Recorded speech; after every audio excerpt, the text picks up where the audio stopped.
Hey, this is fine and easy. Sorry for the extremely late start. I don't really have too much of a. I won't call it excuse, but I don't really have much of a reason to explain why. Other than, like, kind of woke up with a little bit of a headache, and then nature called, and then I was like, oh wait, I'm kind of late for stream. Shoot. Anyway, I'm done with. Well, I think I feel a little better now. So, like, yeah, let's continue on with streaming. So, for this stream, yeah, we're gonna do, like the title suggests, we're gonna do the core guardian fights, and then we're gonna do all the affection events for that particular chapter. And then if we do have enough time afterwards, I will fight the nightmare 3 times. And I think that's what I'll call our stream. So it's going to be a little bit on the short side of things. I hope that the affection events won't take too long. Oh yeah, that's all I have to say. So let us go to the game.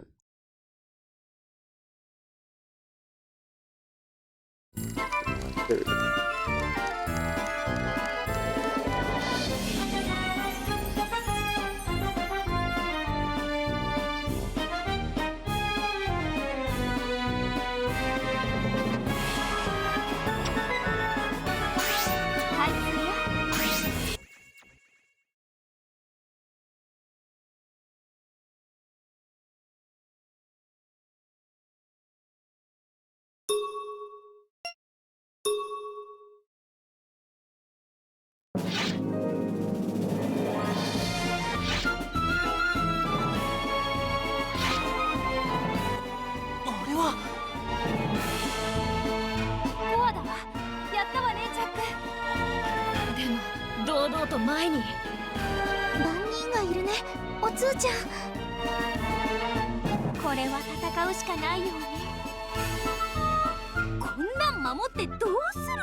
Oh, it's the bull enemy, but there's clown mask everywhere. Alright, that's something.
Okay, so let's say it's weak against fire then. Got it.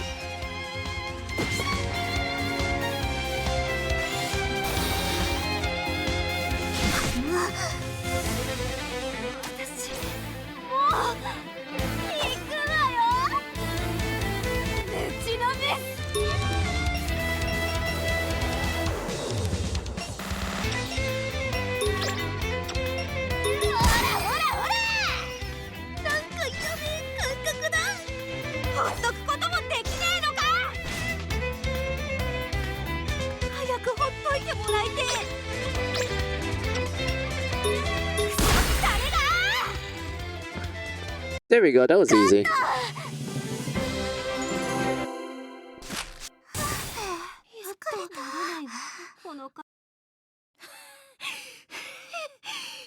れだ鳥。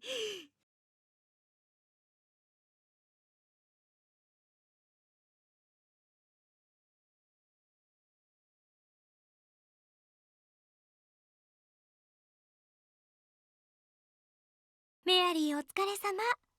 偉かったわね。ほら、私に寄りかかりなさい。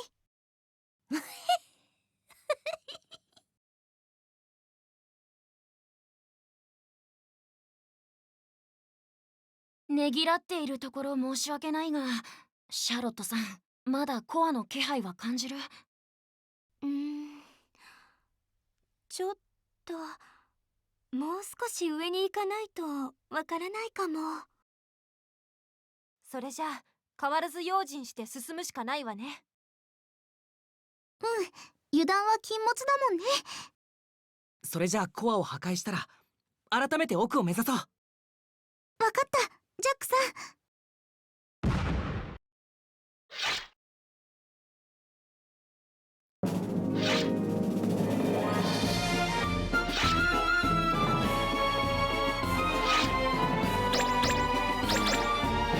私の力いくよ。あ、開いた。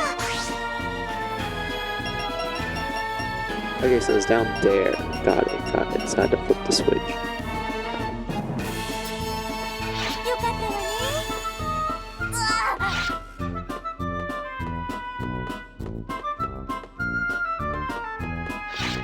っ、ごめん。戦闘が始まるよ。出番だね。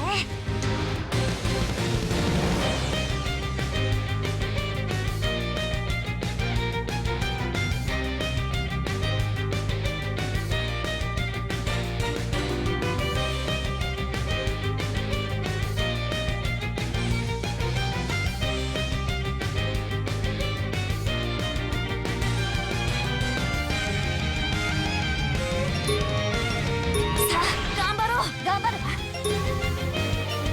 どうかしら。出番だね。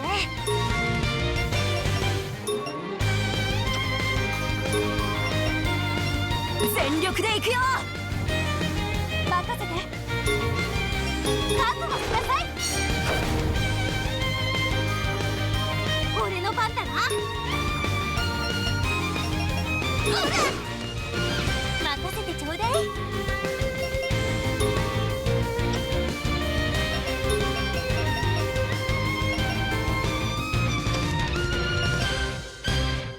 みんな頑張って。僕の番だね。聞いてくれ。よし、頑張る。これでそうだ。みんな無事かしら。機嫌が悪くなってきたかも。どうかな。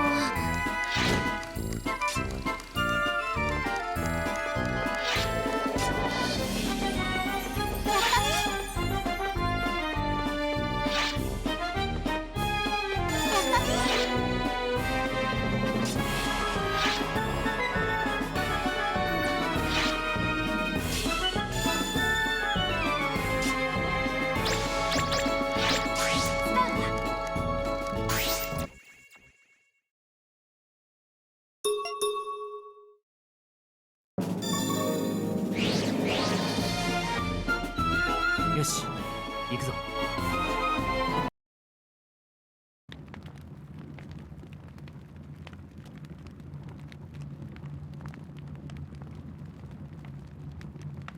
なんか急にゾクッときたな。 Alright, let's go. ゾクゾク。そっちにコアがある。しかし便利な機能ですわね。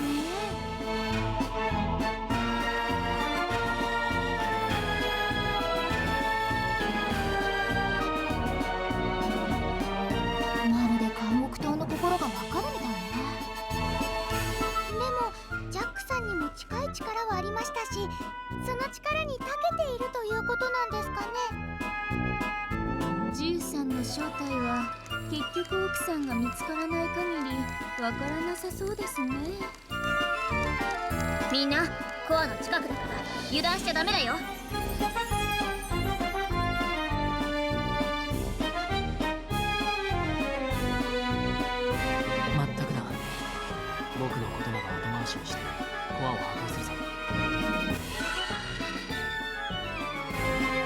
り番人がいたね。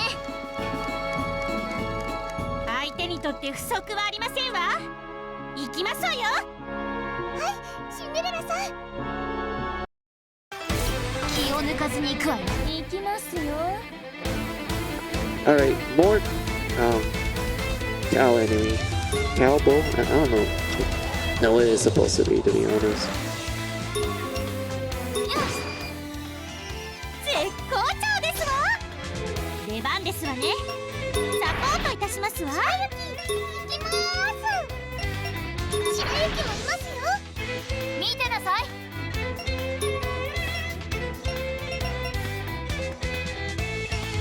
ちょっと待って。これは痛いわよ。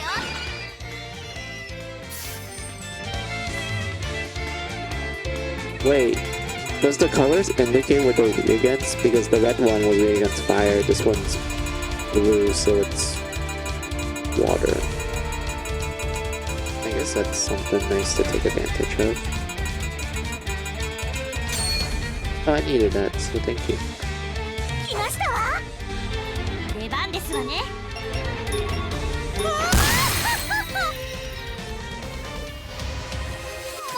抑えられません。行きますよ。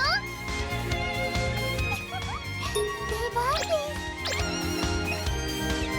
毒リンゴはいかがですか？来たわ。かな。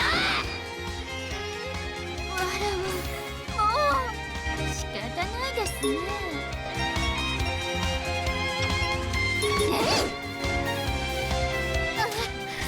この感じ、泣き散らせ。我慢できない。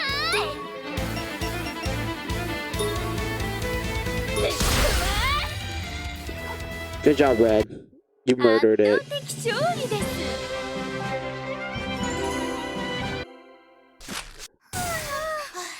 一丁上がり。はあ、めんどくさかったですね。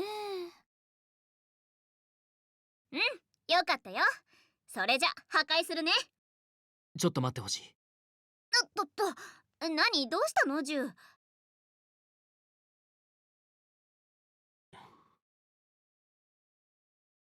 何してんのよ。コアに触れようとするなんて危ないわよ。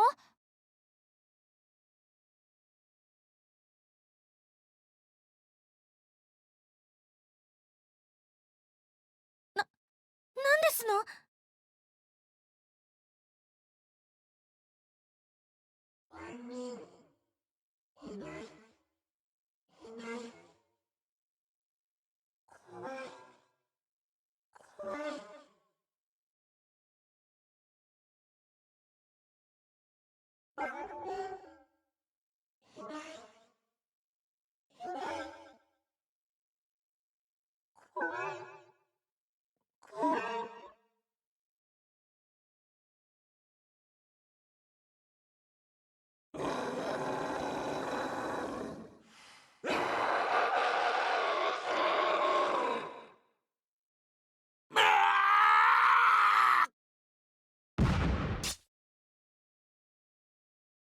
ちょっとジュウさん？ジュウ、大丈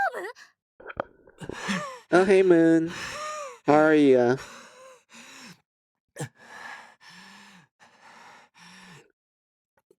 気持ち悪い。We just killed one of the mini bosses. Now we need to kill one last one.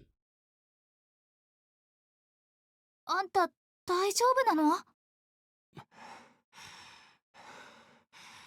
いや、すまない。大丈夫だが、今はそっとしておいてくれ。Doing pretty good. Good to hear, Moon. コアの声を直接聞こうとした。何にしても Nice, good job. Yeah, I mean, if I'm being honest with you, Moon, it's not that difficult because everyone in the party, they're literally equipped with like high damaging equipment. Granted, their defenses are a little shaky. That's the bad side of it. But like, because of everyone hitting extremely hard, and they also have high agility for their turns to come in more often, I just pretty much slaughtered the boss it didn't stand a chance. It's like wondering when its turn is gonna come, but sadly it didn't, and it ended up もう大 dying. 丈夫だ。行こう。本当？さすがにあんな取り乱した姿見たことないから心配だよ。ああ、大丈夫だ。もし辛かったら正直に言おう。まあ痩せ我慢するやつでもないし、ゆっくり進みましょうか。ああ、こうしている時間ももったいない。行こう。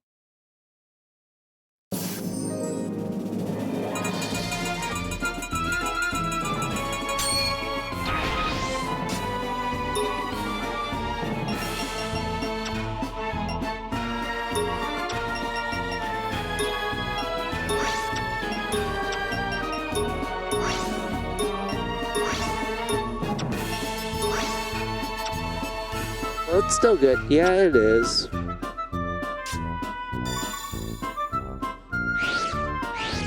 So yeah, what makes Finale a little unique is that unlike the previous games, Moon, where each dungeon has like, you know, one mini boss and like one main boss, in Finale, each dungeon has multiple mini bosses. It still has one main boss, but they just decided, hey, let's change up the formula a little bit for the last game of this series. Let's make each dungeon have multiple mini bosses, and that each team gets like their own mini boss. And it's like nice, you know, you get cool banter amongst the party and whatnot.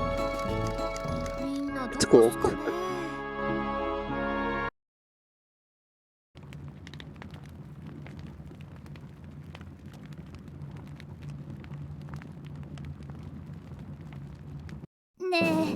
Oh yeah, since you saw me play a Finale a few times, you're probably wondering like what's zapping, why you keep using it and such. So the idea of Finale is that while in the previous two games you just control one party and that you have, you know, multiple characters and you can like, you know, swap them and whatnot. You know, like usual typical JRPG stuff. But in Finale they decided, hey, let's have you control 3 teams at the same time and they all tackle the same dungeon and such, and they all have to work together in order to progress each floor and everything. This includes puzzle solving too, because like some teams, they're like, oh man, I need one particular item but it's not in my part of the floor, so you gotta go to the other team and you gotta look if, you know, the key item that this team needs, like, you know, has it and such, and then they find it and they're like, oh okay, I'm gonna like trade items with this team so they can go further in and such. Or like there's other cases where they're like, man, I'm stuck in this like hallway, there's like a door but I can't open it, there's no key or something, there's probably a switch but I don't know where, so you just go to another team and then they're like, oh, we found a switch, so I'm gonna flip it and then boom, door opens.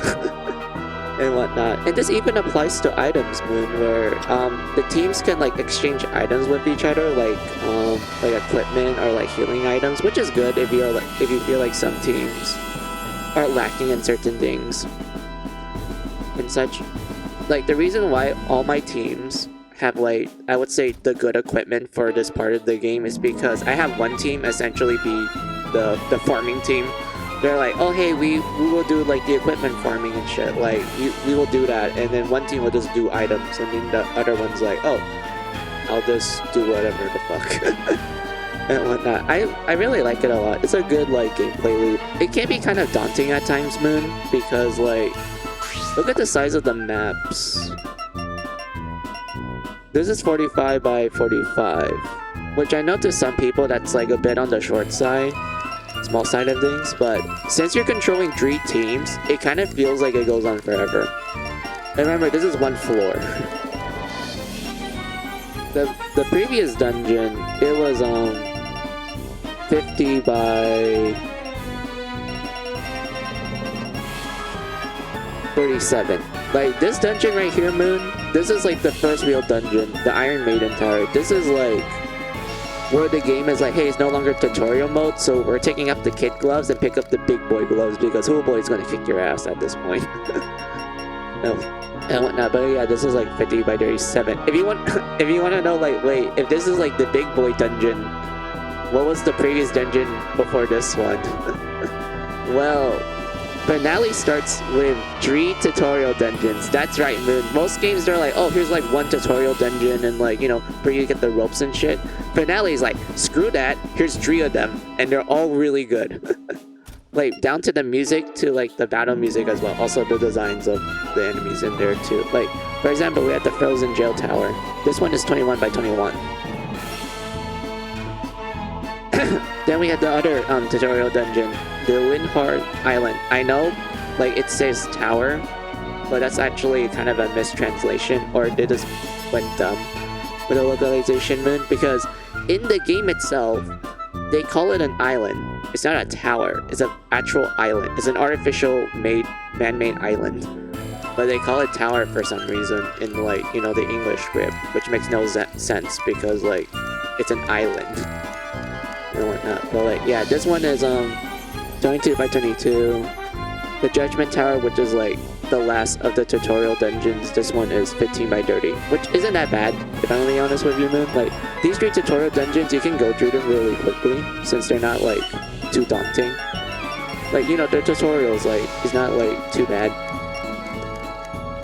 and whatnot. But yeah. Oh yeah, since you're here and everything, I want to show you the loading screens for those. I don't mind taking a break from the game because it's like, yay, I can get to talk about Mary Skelter.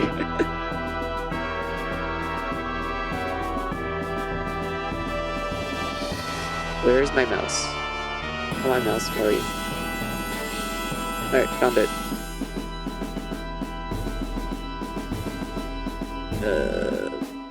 There we go. Alright, so I mean, you already saw this one. This is the loading screen for the Grave Tower, which is the dungeon we're on right now. But here's the loading screen for the Frozen Tower, one of the tutorial dungeons. Like, look at this. It looks cold. I love it. And what makes this dungeon unique is that there's no map music. It's just silence. The only thing you hear as you're going through this tower is your footsteps, the monster noises, and also the nightmare just like creaking around every now and then, giving like a slight giggle, making you go like, shit, is it like in the area? I don't know, because like it's mostly like, you know, silence. You only hear like the cold wind blowing in your face, you hear your footsteps as you're walking through the snow and whatnot, and like it's overall a really good tutorial dungeon and everything. And also you can tell by the background there's some like torture devices. You know, some people are frozen in the top left. There's like torture chairs, there's cages, there's like water tanks which people get, you know, waterboarded and whatnot, and also the stretching wheel thing and everything. Also the music for the Frozen dungeon is really good too, Moonlight. Mary Skelter music overall is like really great, but like the tutorial dungeons, they're like, hey, let's give you some really bombastic music when you're doing the tutorials. And like each tutorial dungeon has their own battle music. Like the Frozen Tower has its own. It's called Ice Edge. I mean, we could listen to it if I just, you know, feel like playing it right now. But let's just ignore that for now. Next is the Linhard Island.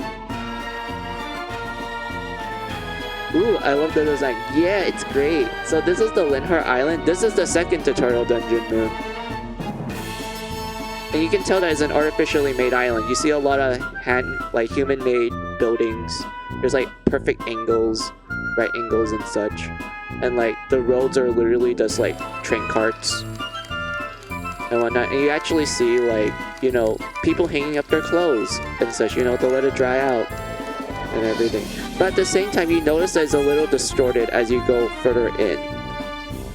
Like at the closest part of the picture, you're like, oh, okay, it looks like a normal place. Like I could technically live here and such. But as you're going deeper in it, you start noticing that it gets slowly distorted. Like it's going from normal to like the bizarre, and I like it a lot. Like remember, this is an artificially human-made island. It's not a jail tower and such. This is something that humans made, but slowly getting corrupted as you're going through it. Nice, it is. And then we get to the Judgment. This is the last tutorial dungeon. This is the Judgment Tower. and there's like gold everywhere. There's like bulls, there's scales, and like gold will fire on the ceiling, and like, you know, what do you call it? Melted gold getting poured down and such. Like, really good. Also, all the enemies in this place have like scales and whatnot. You know, you get it. It's the Judgment Tower, of course. Like, there's a bunch of scales and everything.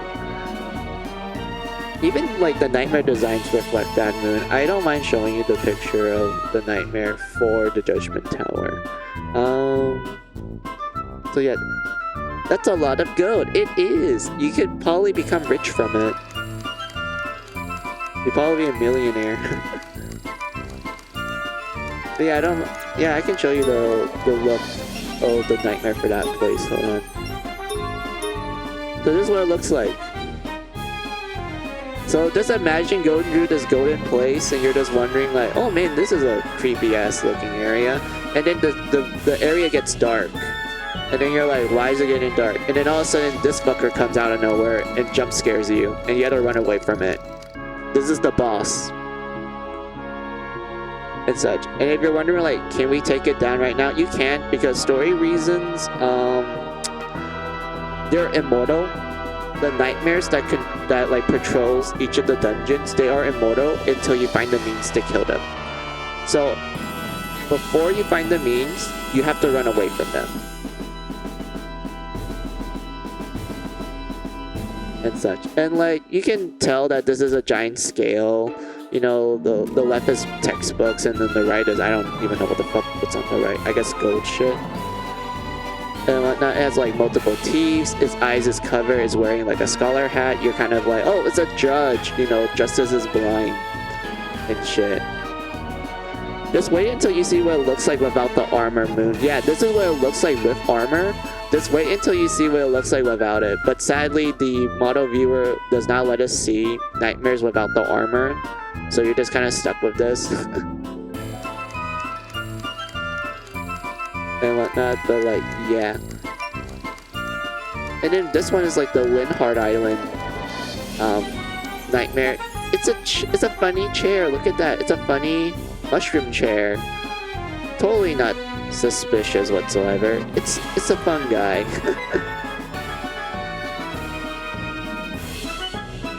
And whatnot, but like, yeah, you can kind of tell what this is supposed to represent, given how it's a chair, and there's like a bit of a cap right there with where the giant red mushroom is. And whatnot, like, overall good design.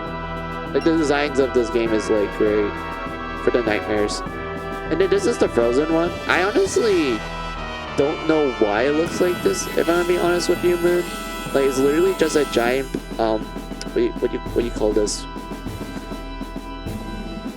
Dice? Like a playing dice? I don't even know why it looks like this.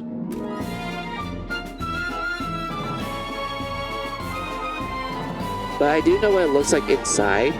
And it's like, it's very interesting. The inside of this dice is really interesting. I'm just gonna say that. And then we get to this, the nightmare of the Iron Maiden Tower. Look at it, Moon. It's anime. Quite literally, it's anime. All of those anime eyes. It even has leggings. That's okay. When I play it, I'll see it. Yep. Cute. It is. Just wait until you see what it looks like without the eyes. And whatnot, but like, yeah.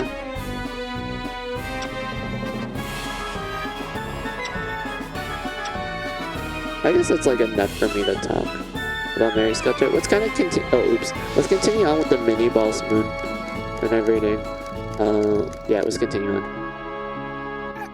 あれはコアス。やっとたどり着いたっすね。気をつける。メルフィン。気配。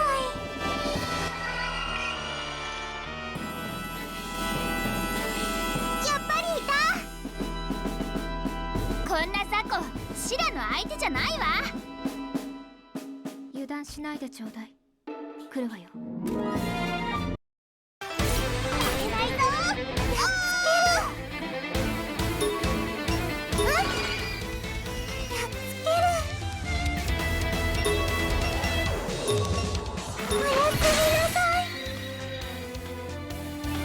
体が燃える。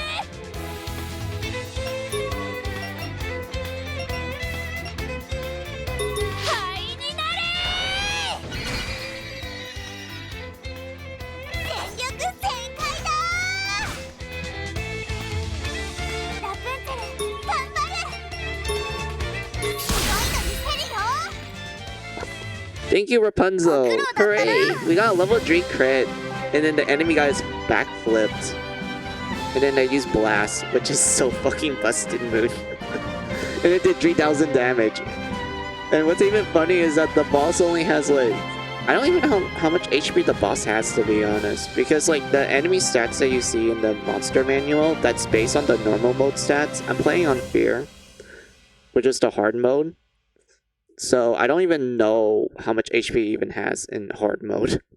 But the fact that Rapunzel just one-shotted it, and it did like 3,700 damage, it's like, wait, I think I went over the amount of HP that I initially had it, so I just literally one-shotted it.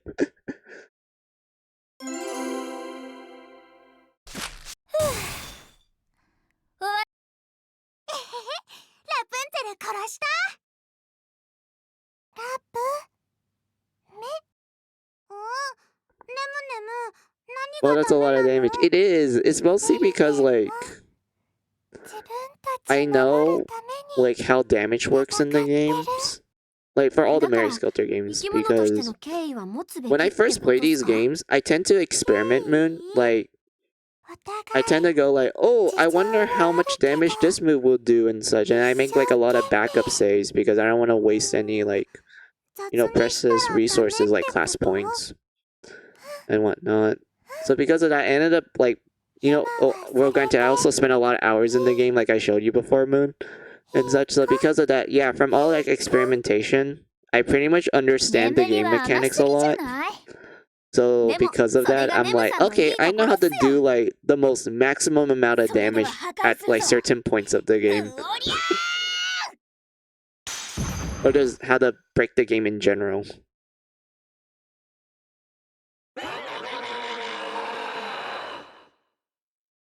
以前と同じで、ここの監獄島も確かコアは他にもあったはずよ。 Nice, it is. どちらにしても油断は禁物よ。引き続きみんなで協力して先に進むっす。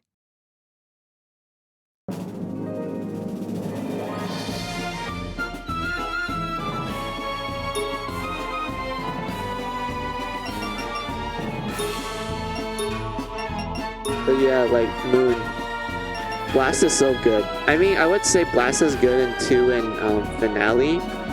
For 1, it's kind of not that great. If I'm gonna be honest with you, it's not that great in the first game, but in the second and like Finale, it's really good. Because you're wondering like, okay, it costs 0 SP. What's so great about it? Let's see. It does heavy damage to one enemy, and it uses all your SP. And that the damage formula is based on the amount of SP you had before you use it. So if you have like 100% SP and you use the spell, you pretty much have like, I think it was either a ×2 or ×3 damage multiplier.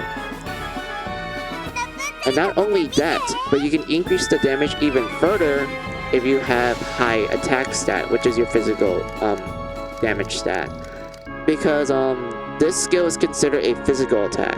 You can tell by the little icon that's next to the name, which is a sword. The sword means that it's a physical skill, which means it does physical damage. If it's a staff, that means it uses magic. It does magic damage. And since Rapunzel is pretty much hopped up on like high attack, wait, where's the stat button? Found it. Let's see. Yeah, since Rapunzel has some pretty high attack, she just did a lot of damage. And also the whole like level 3 crit as well. Like crits hit hard. Like crits hit really hard, Moon. And when I don't even think she has like the highest attack. Yeah, Gretel's the one with the highest attack. Pyro's like the second highest, and then Rapunzel's third. And Sleepy's like 4th highest. I mean the 4th place. Yeah. And whatnot. But there's like a lot of things happening with the Mary Skelter gameplay that I could like literally talk about for hours and such. I don't think you will need to know it now because it's like, oh, this is like stuff that's in the second and like finale and everything. It won't be in the first game because, okay, I'm gonna tell you this. The first game is kind of weird in terms of how damage works and also how skills work as well. Because like, well, in 2 and finale, we have the critical note system, which is, you know, the levels that you saw earlier in the battle. So the idea is that at level 1 is just like a normal crit. You know, it's like, okay, it does normal crit damage. At level 2, it does like, you know, a slightly more crit damage. And then at level 3, it just does unga bunga damage. You're just caveman at that point.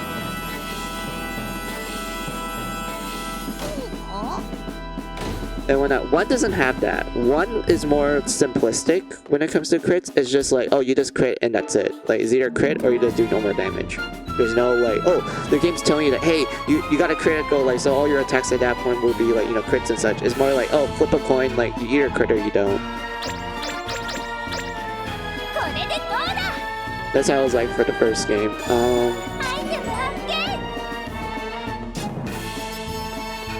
There is skills in the first game that will like both increase your crit chance but also grant you guaranteed crit.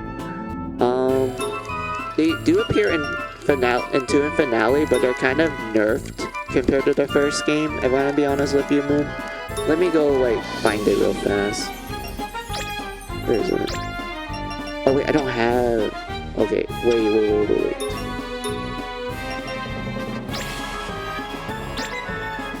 Do I have? No, I don't have it. I do have to go back to home base to do it. I don't mind that because I already unlocked the shortcut. So, and also I need someone else to flip their switch to open the rest. But yeah, I don't mind going back to like restock. Where is the laboratory? Yeah, I found it.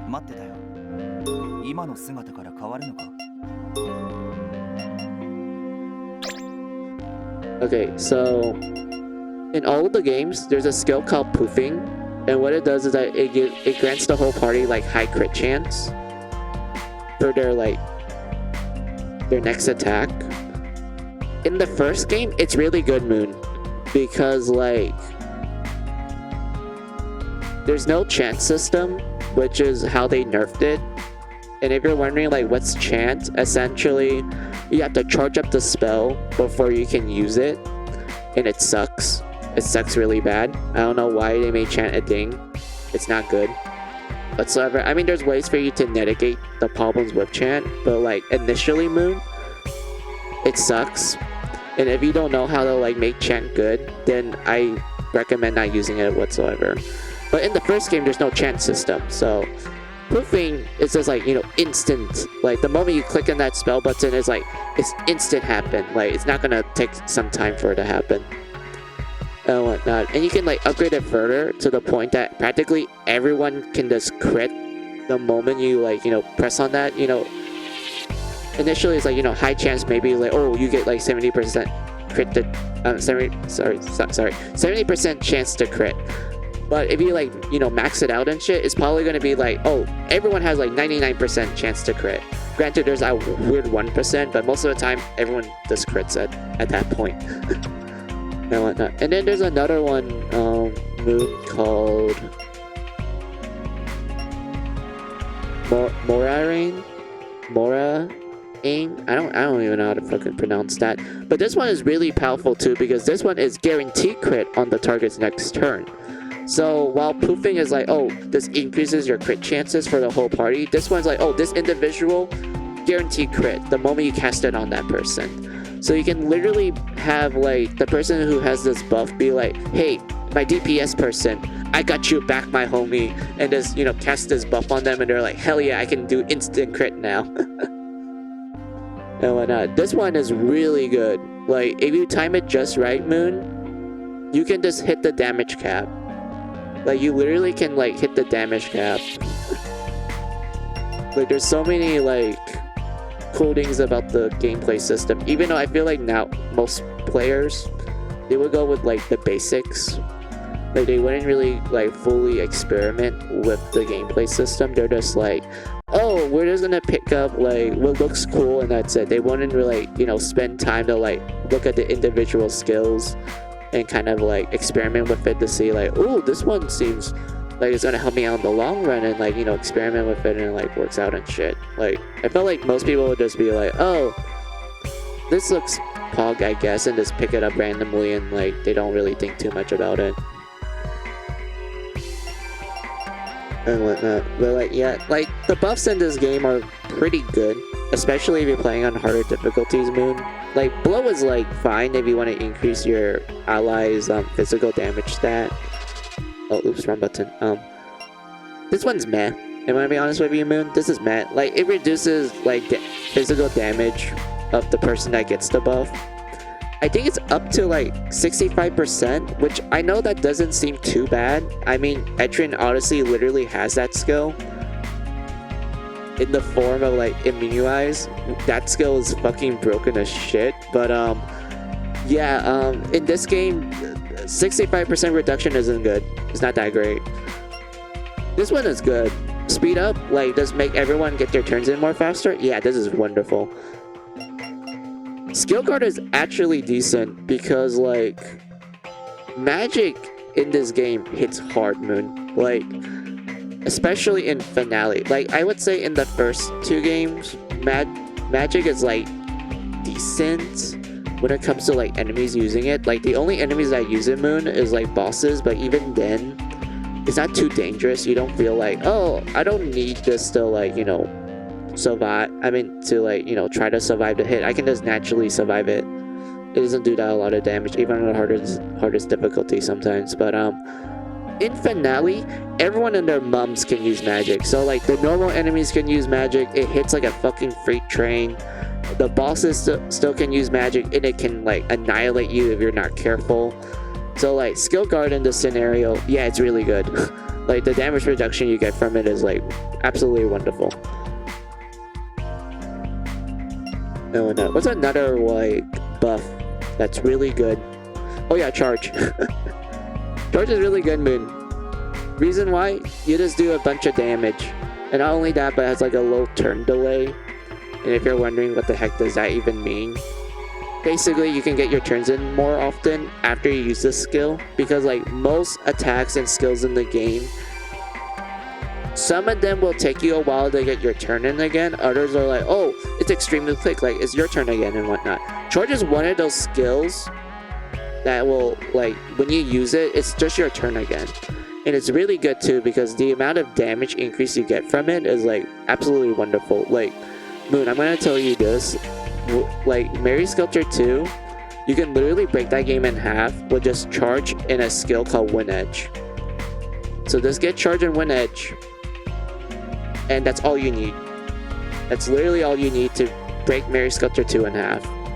That's literally the combo that you need. And you know what's funny about that, Moon? You can get charged relatively early. Like, Wind Edge, you actually get that one like immediately. Charge, you just have to like, wait, I need to go find a person that's from that class line. Hold on.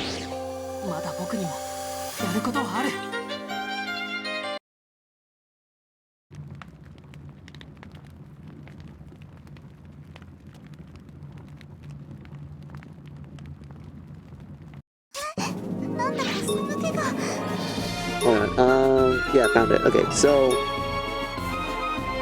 naturally, when you're first introduced to Wind Edge, you're learned by the fighter class, which you usually get these characters immediately, Moon. They always start out in the fighter class instead, so you can just grab that immediately. I do recommend grabbing Air Blessing so you can increase the damage output of Wind Edge even further beyond. And eventually, once you unlock the ability to get other jobs, you can go straight to Destroyer, and then just pick up charge. And that's it. That's all you have to do, Moon. Like, you already get like the first part of the combo like easily. The second part is like, okay, you just need to go to Destroyer and just pick that up immediately. once you do that, GG. Like Mary Sculptor 2 is just snapped in half. It's absolutely hilarious, and I love it. There's also like another broken one moon as well called Rage Rush. You learn this from the Martial class. Also, Martial has some pretty good skills too, like Agility Up and First Strike. These two are like good to pick up because First Strike is essentially like, oh hey, like you have the advantage. Like when you enter a random encounter, you get the advantage, which is absolutely wonderful because it makes a lot of your attacks happen guaranteed. Well, shoot, I don't know how to describe it. Hold on. When you get First Strike, most of your skills will end up getting a low turn delay. So some skills that normally have like a high turn delay, because of First Strike, it actually reduces it to a point where you can just get your turn in immediately, which is wonderful. But yeah, so enough talk from like First Strike and Agility Up. I mean, Agility's broken in Mary Sculptor regardless. Like, I've been talking about like attack stats and how it can snap the game in half, but Agility is like the god stat moon. And the reason for that is because Agility determines your hit rate and your turn order. Well, you're like, okay, the turn order seems important. Why would I care about the hit rate? You see, if you're running a low agility team, you're not gonna hit shit, like at all. You're barely gonna hit anything.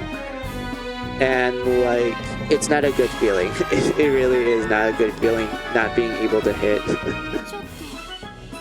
And such. But like, yeah, so let's get to, if you ask me, Moon, the most busted skill of the entire Mary Sculptor series.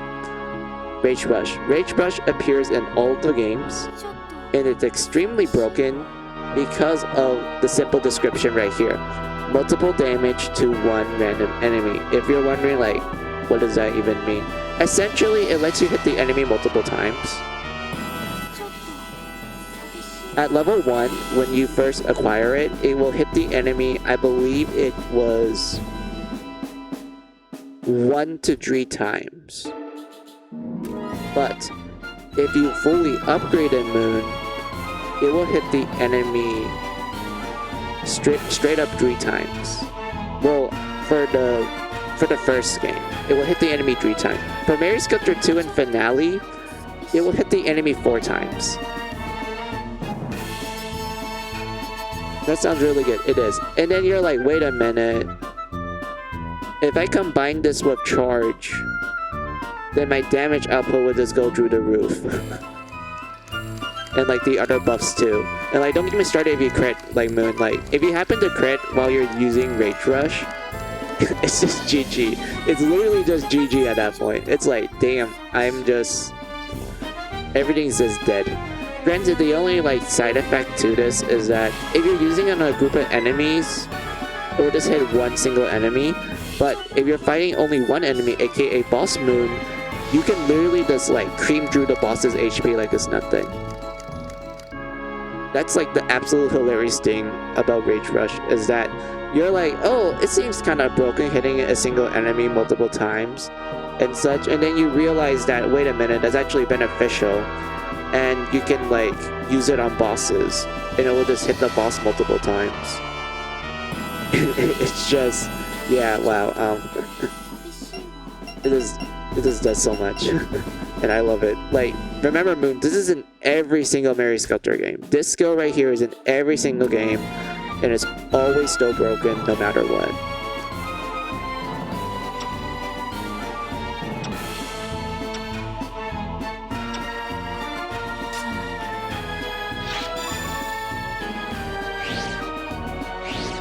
Yoshi, 行くぞ。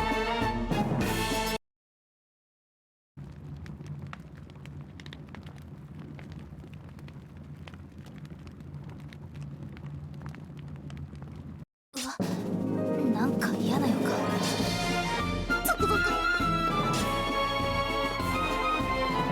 Oh yeah, Moon, since you kind of saw some of the characters and how they look, do you have one that like caught your eye? Like you saw this like one character and you're like, ooh, she looks pretty. I like her design, sort of like thing.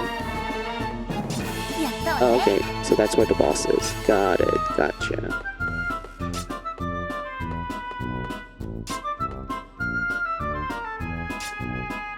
kind of want to go back to like restock. So we're not gonna tackle the boss yet.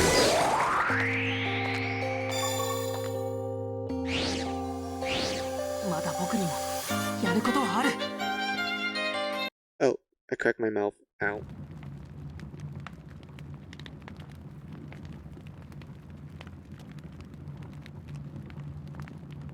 ご機嫌斜めみたいね。とても不吉だわ。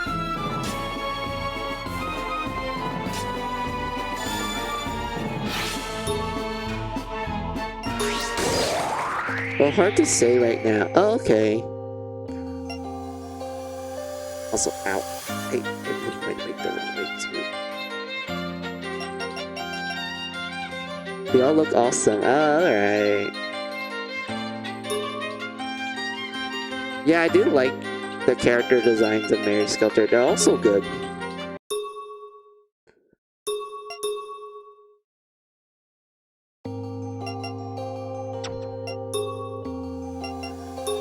I mean, I don't mind showing you my favorite character. I mean, it's kind of obvious given my profile picture and the girl, the chibi girl, that's like at the bottom of my stream layout. My favorite character is Red Riding Hood.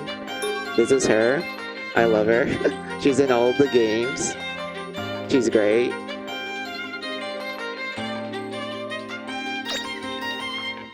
And such.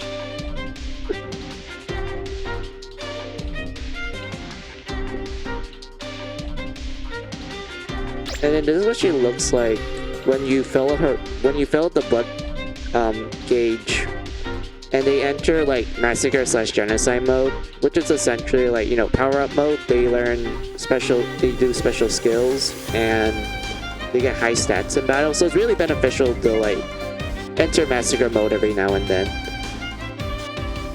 and whatnot. And then if you happen to like fill up the bar, but it's like dark color, so instead of light pink, it's like dark pink or like black, there's a chance that they're going to enter a mode called Blood Skelter, which is essentially the Berserker state. You can't control them whatsoever, and they have the benefits of massacre and / genocide mode. So because of that, you're kind of left with a character who's like essentially hopped up on like steroids, but you can't control them, and they will just target anything. Entering Blood Skelter is not good. I would need some time to decide. She looks awesome with the giant scissors. I know, she's great. I love it. So yeah, that's what she looks like in Blood Skelter.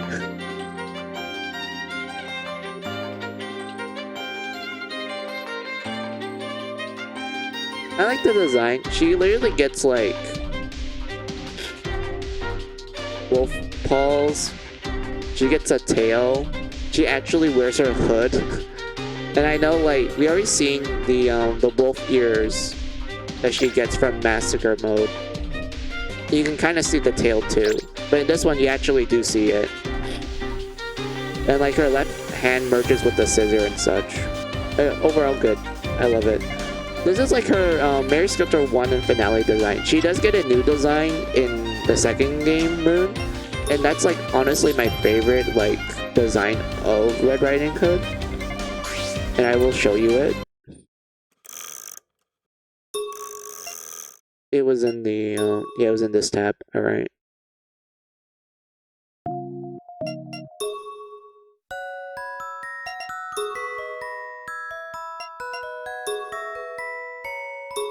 So this is what she looks like in the second game.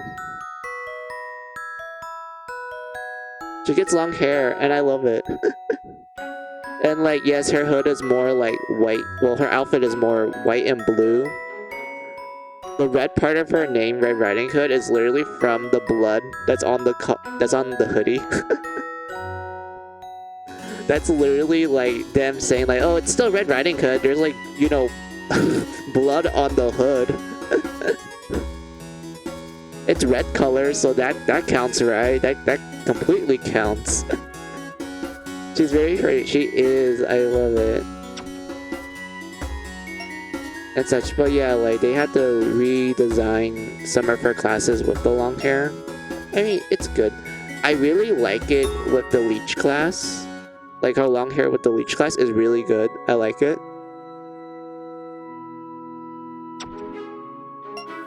And then we have the DLC ones. Like this one's from Death and Request Attire 2.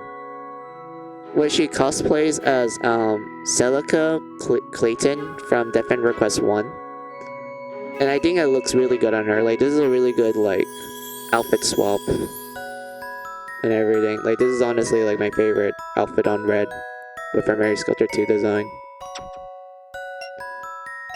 And when she also gets like, oh yeah, there's the swimsuit. I forgot about this moon. She gets a swimsuit in the second game. It does appear in finale as well, but with her shorter hair. But like, yeah, she gets a swimsuit. She's wearing a red hood, bikini. She gets wolf ears and whatnot. Like, yay, I love it. Nice, I know. And then we have her blood sculptor design where, you know, it's the same thing. They have to like put in her long hair now. It looks nice.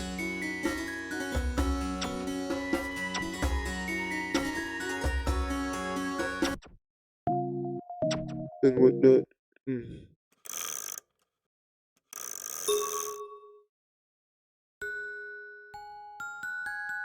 Wait a second, I need to check something real quick, Moon. Where is it? Yeah, the gallery. That's the opening. This is the stills. Oh yeah, these are like...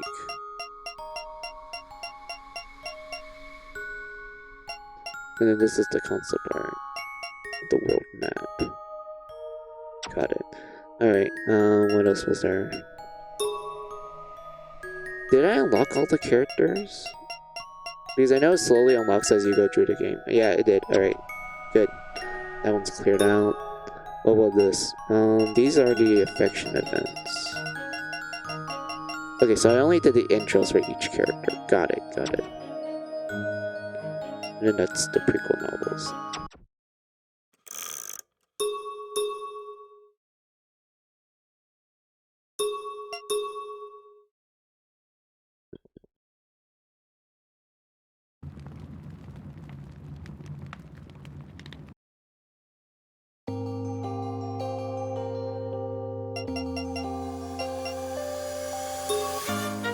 Yo. うまくいったな。うまくいったな。 Let's see, emotional points. I can do that later. The prisoner's mask. I think I have one. I could do that. Yeah. Where is the prisoner's? Found it. Here we go. できたよ。頑張るんだよ。よ。うまくいったな。 Turn it in. Sharp 1, stiletto, knife, plus 3. Yeah, I could do that. Feed me. Can you give me a hard time? I don't even know where I can get... Wait, actually, no, I can farm that in the beginner dungeon. My bad. I was like, wait a minute, where did I even find these? Oh yeah, it was in that one. Let's see, the crying stones in the judgment tower. Those are rare. Those are hard to find. Deadheads. Yeah, it's the same thing. These two are like from the same enemy group. They're hard to find. And then this is the death fingers.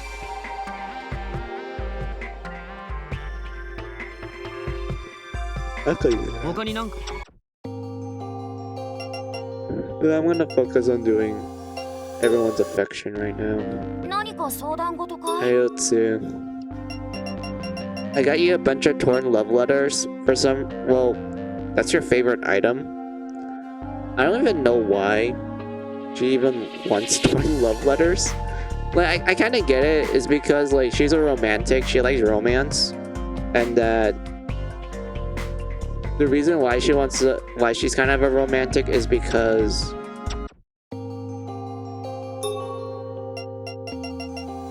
Osu is married to Little Mermaid.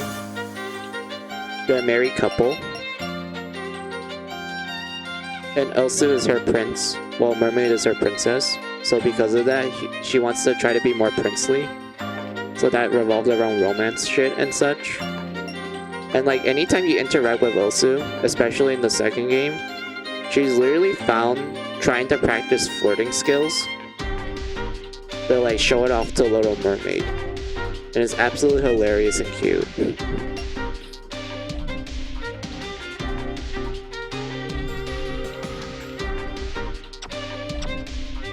And whatnot, but like, yeah. 何かあったのかい？ So here's a bunch of love letters you can use as like reference also. こんなのもらっていいのかい？もらってばかりは悪いからね。 Wait, how much affection do we even have with you? Oh, level 3. Alright, いらっしゃ that い。 was easy. Wait, I wanna talk. ゆっくりするとするよ。相棒としていつもありがとう。相棒としてジャックが何を考えてるかくらいはわかるよ。住めば都だね。Sorry if I'm yawning. ゆっくりしてくといいよ。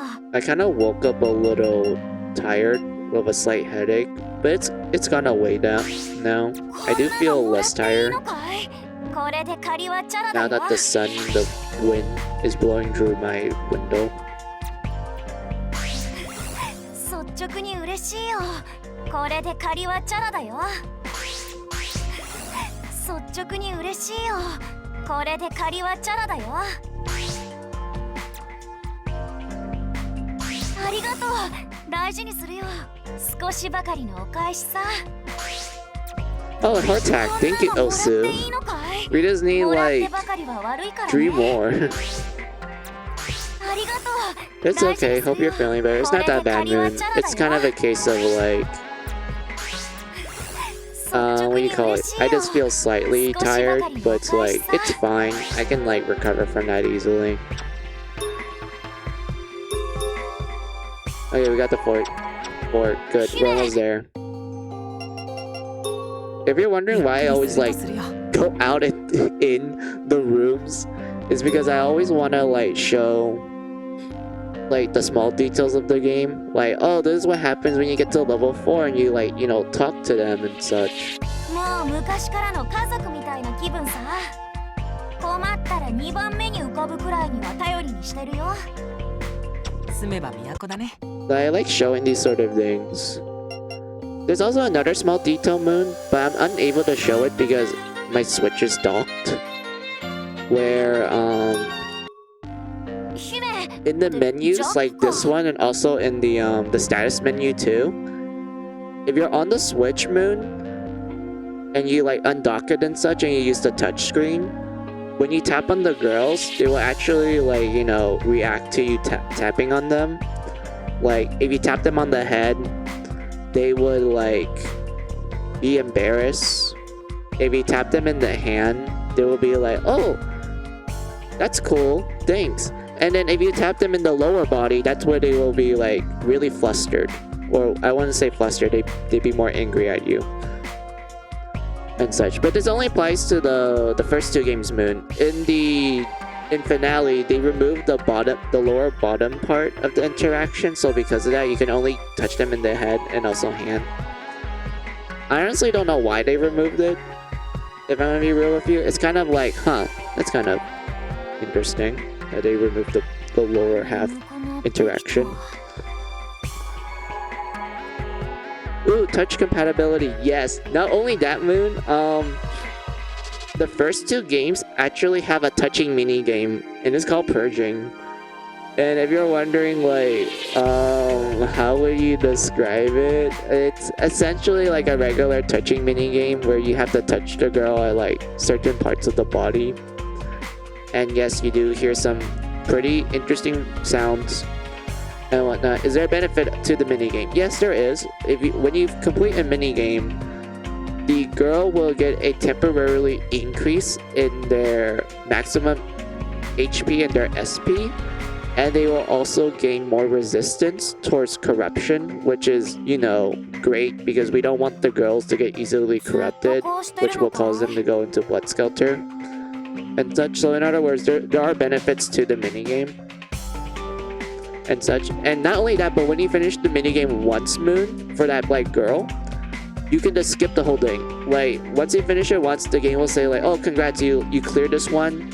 You can like skip the mini game portion of it and just get the rewards and such, which is like really wonderful.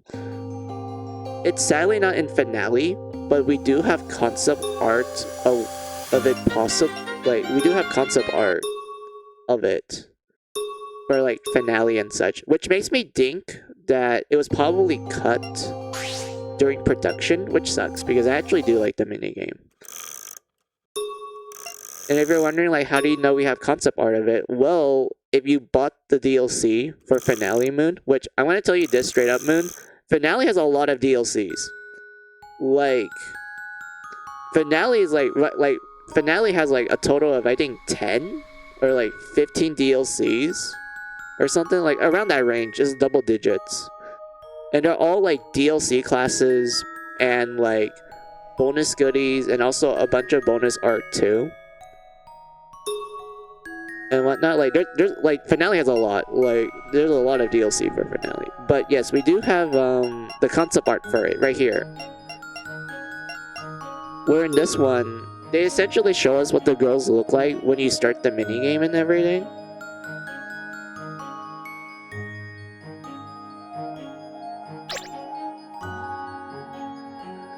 And if you're wondering why does the swimsuit seems to get damaged, this is because if you happen to rub the swimsuit like a certain amount of times, Moon, it will come off. So as a result, you will if you just like constantly rub the swimsuit, it will just completely get removed and you're just left with like pastries and like a really small undie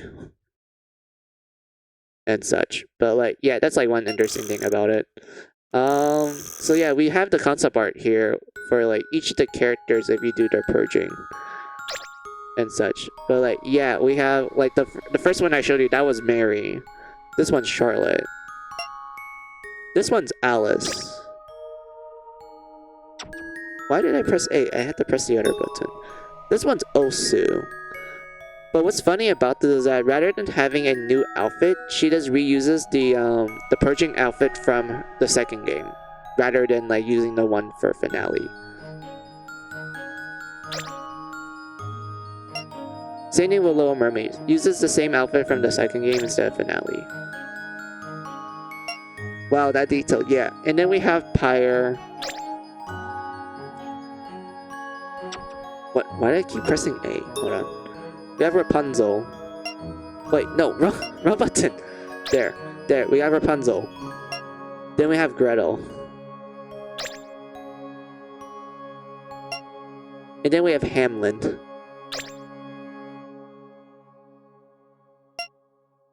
And then we have, wait.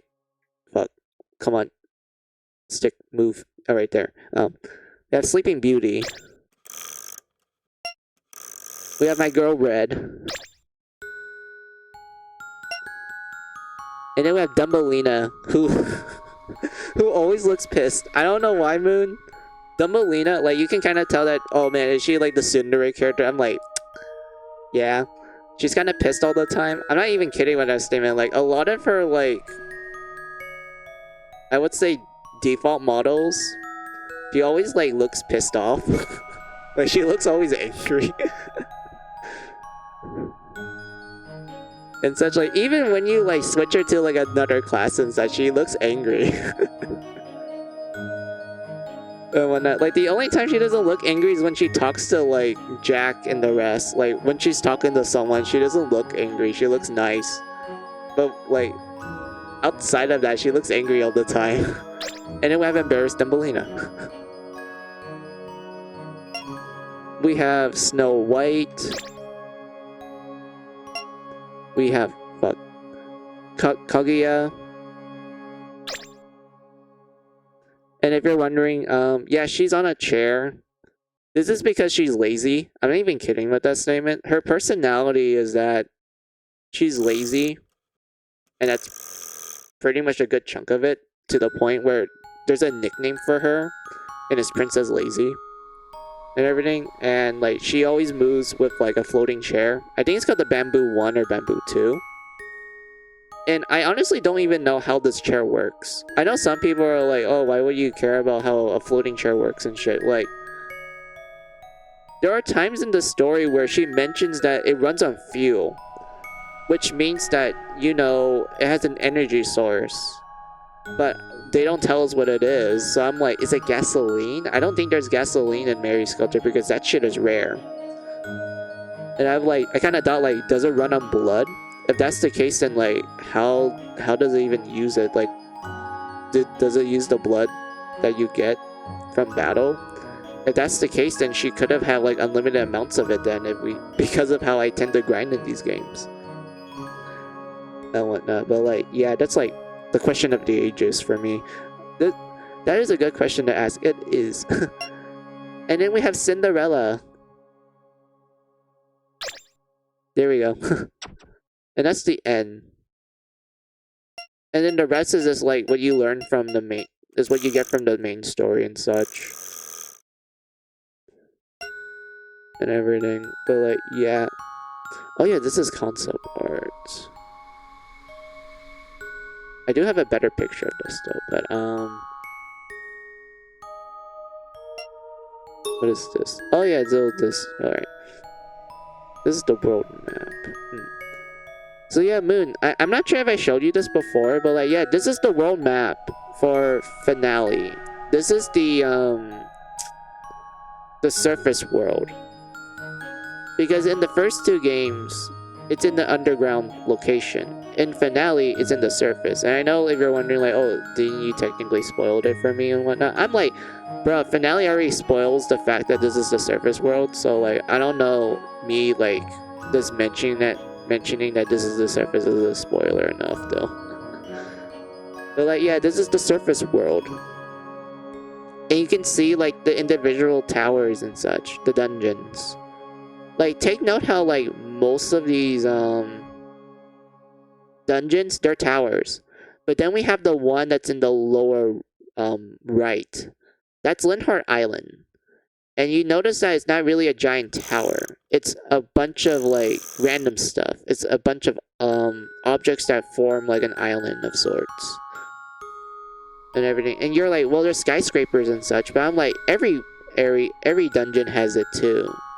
But Linhart Island stands out the most, where you primarily see a lot of random objects like merging together to form like a giant island, rather than like an individual tower that like, you know, stands out and whatnot.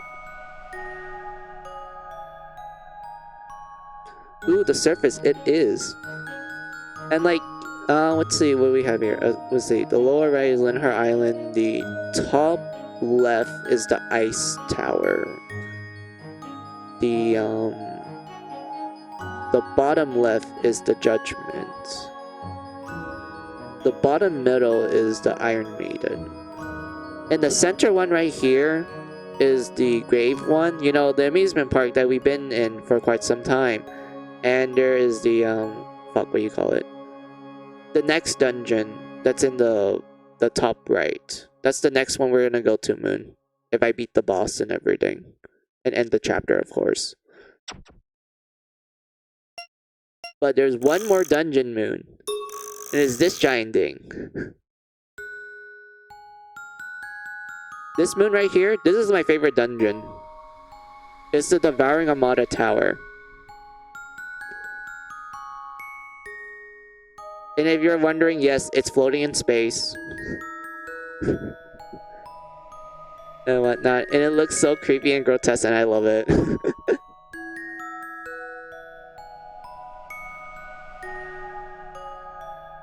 And whatnot. What else is there for me to talk about the Devouring Armada Tower? Oh yeah, so this is like an interesting dungeon. I'm gonna say that, Moon. It's an interesting dungeon. It plays an integral role in the story of Finale. And as you're going through the game, you hear more and more about this dungeon, and it makes you go like, man, I really want to explore it now because there's so many cool things about it. And like, it doesn't help that the game really does feel like it's hyping you up to get to this point. Like, it's hyping you up to get to the point where you can actually explore the Devouring Armada Tower. And when you get the chance to, it just blows you away. Like the look of the dungeon is great. The music that plays for it is wonderful. The battle music is like my favorite battle music of all time and such. Like the Devouring Amada Tower, really good dungeon. Like it's a really good dungeon. There's so many things about it. I love it, and I just can't wait to show it all to you guys. The art is amazing. It is. I love the art of Mary Scudder. So this one right here. Wait, actually no. I have a better picture of this. Hold on, Moon. Fuck, run button. Why did I press that?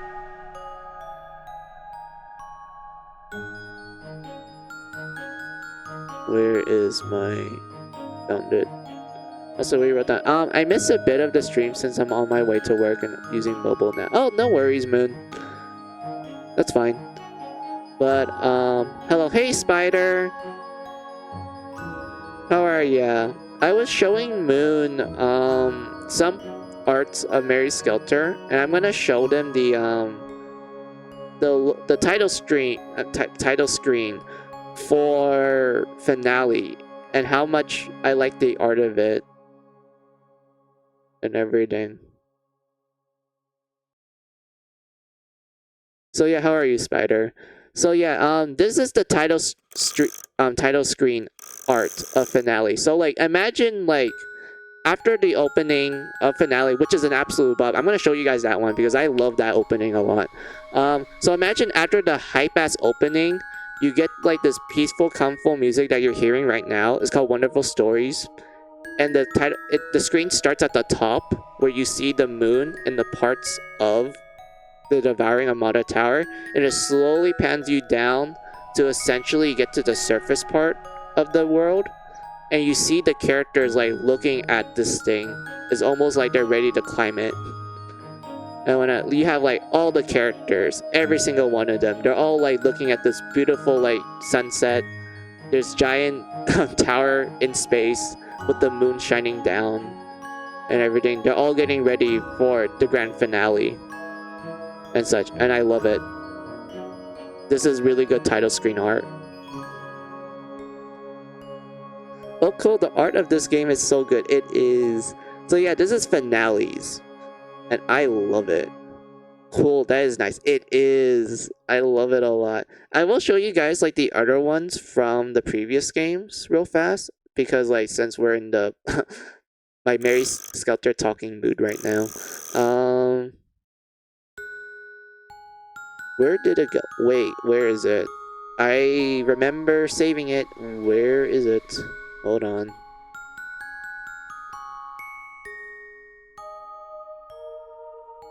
Yeah, where is it? Hold on a minute.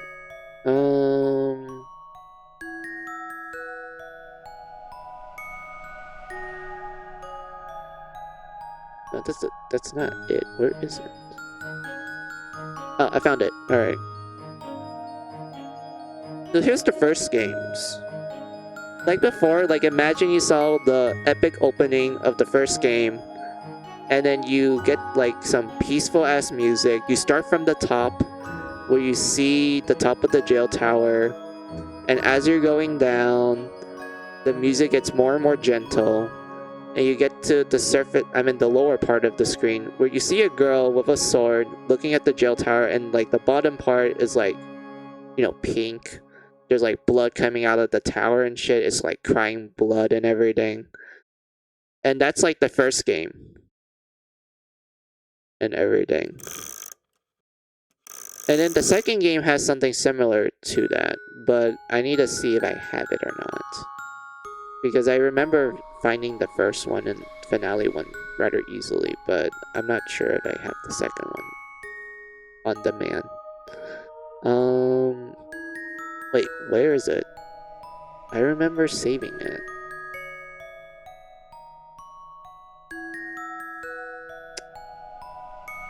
Huh. Hold on. Hold on a minute. Hold on.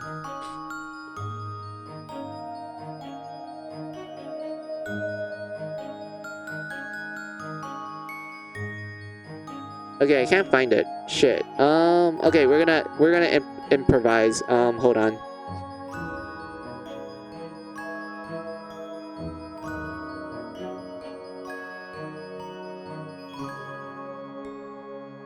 Wait, no, wrong, wrong thing. This is my BRB. Wait, hold on.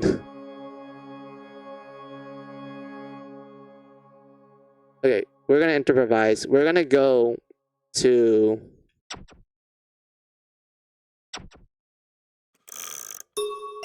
the before story tab. Go to the Mary Sculptor 2 section of it. And go to gallery. Still concept. Yeah, there, found it. Alright, so this is the second games. I apologize if it doesn't let you, it shows like the full thing. It like gives you a close up and you gotta like scroll down and whatnot. So like yeah, after like before, imagine the seeing the opening of the second game, you get peaceful ass music, it scrolls down, and you get to this part right here. And you see also a little mermaid looking at the jail tower. And what makes it too interesting is that rather than starting at the top, it starts at the bottom. More specifically, it starts like dark until you see like a little glimpse of light, and then it opens up and you hear the sound of like something entering in water. And then it shows you this screen right here, and they're like, okay, here you go, this is Mary Sculptor 2. And whatnot. If you're wondering why I'm giving you like a specific detail about like entering water and such, this is because in 2, water plays a major role in the theming of the second game. So a lot of the time as you're playing through the second game, you see a lot of water themes. And it's like very interesting. And once you like unpack the story of the second game and whatnot, you kind of understand the significance of why there's a lot of water.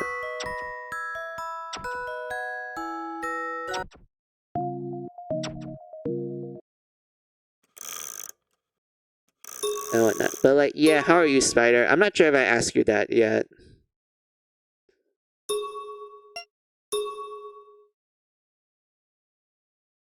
You didn't really miss much, Spider, as well. All I did was... what was it? I did the mini bosses, and now we're doing like affection grinding. Wait a second, I got back in time to Mary Sculptor 2. Hey Stella, how are ya? I was just showing Moon and Spider art of Mary Sculptor and such, and like going into detail of it. So that's me going in my Mary Sculptor talk as usual. So yeah, how are you, Stella? Kind of need to fill this out. Yeah.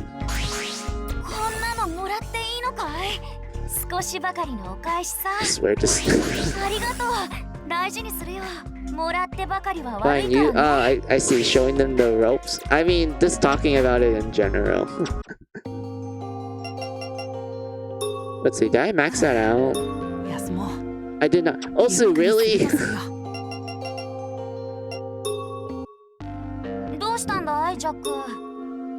Makes sense. I'm fine. Stella, I kind of woke up with like a slight headache, but that's gone.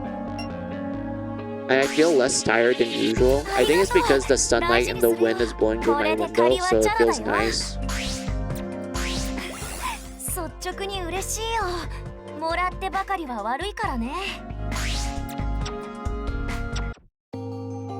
Okay, that has to fill up. Please, please, Elsu. Yes, thank you, Elsu.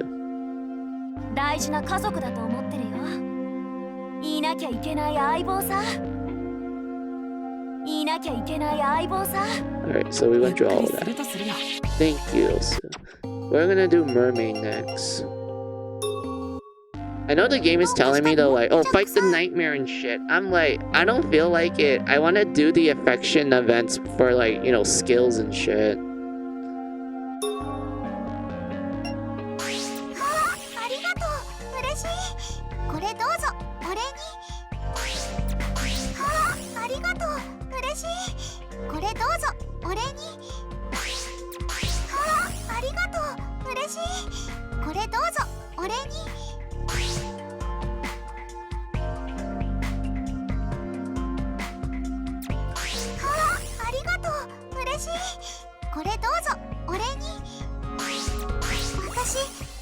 torn manga. Huh. 私もこれお返しに。 Alright, what level do we got to mermaid? Level 3, good. I didn't overshoot it. I thought I overshoot it. I was like, wait. 住めば都だね。もし何か手伝えることがあるなら遠慮なく言ってね。いつも私たちのためにありがとう。 Thank you, mermaid. Alright, we're gonna fill you out, and then... あ、ジャックさん。 Huh? Why isn't Alice maxed out unless she is the best for last? I mean, I think it's because I don't have the items right now. Oh wait, I do have it. Never mind, I can actually fill her out, Stella. I'll do her after mermaid. And then the sister guy, we're gonna give it to Charlotte. And, do we have new manga? I don't think we have new manga. We only have torn manga, but Mary's like iffy towards that. She wants brand new ones. こんないいのもらって悪すぎちゃう。これどうぞお礼に。 If I'm gonna be honest with you, I kind of wish Finale give us the option to like skip the dialogue when we give them gifts, because like it was already kind of お like 返しにこれあげるね。 it takes a little longer in the second game, but in this game, こんないいの since we have to give the items like, you know, multiple times お礼に。 and such, I kind of wish they give us the option to skip the こういうの大 dialogue. 好きなの。お返しにこれあげるね。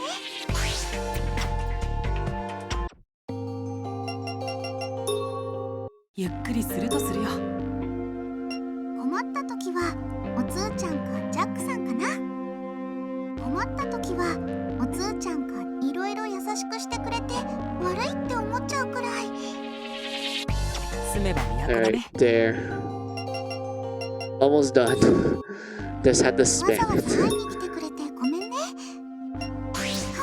ありがとう。嬉しい。お返しにこれあげるね。ありがとう。嬉しい。これどうぞお礼に。こんないいのもらって悪すぎちゃう。お返しにこれあげるね。こんないいのもらって悪すぎちゃう。お返しにこれあげるね。ありがとう。嬉しい。これど Oh うぞ。 yeah, I forgot to show you guys this. So I made a alert command. It actually works.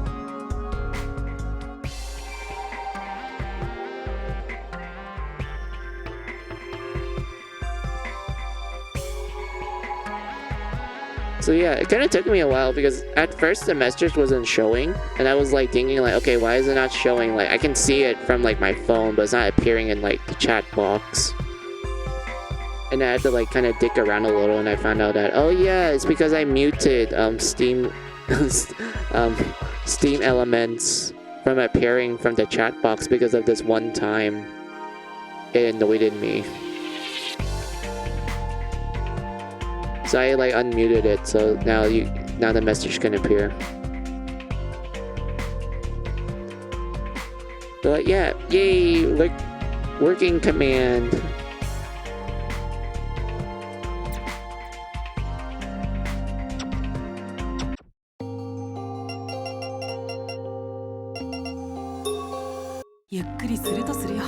Yay, it's maxed out. Thank you, と mermaid. ても頼りになるよ。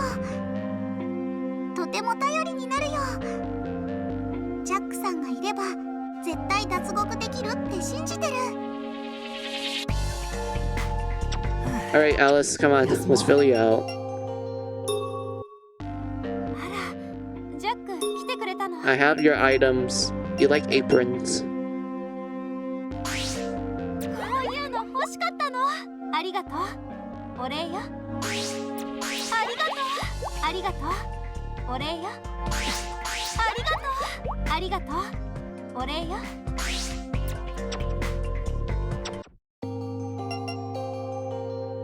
Wait, no, Alice, why you do this to me? I need to go to Jack's room so we can see the dialogue. It's not even level 3 either. あら、ジャック来てくれたの。 How dare you do this to me, Alice? Hold on.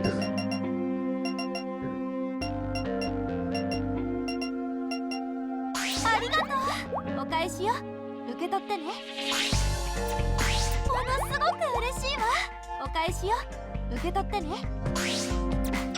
Alright. Is it filled? Yes, thank you, Alice. Alright.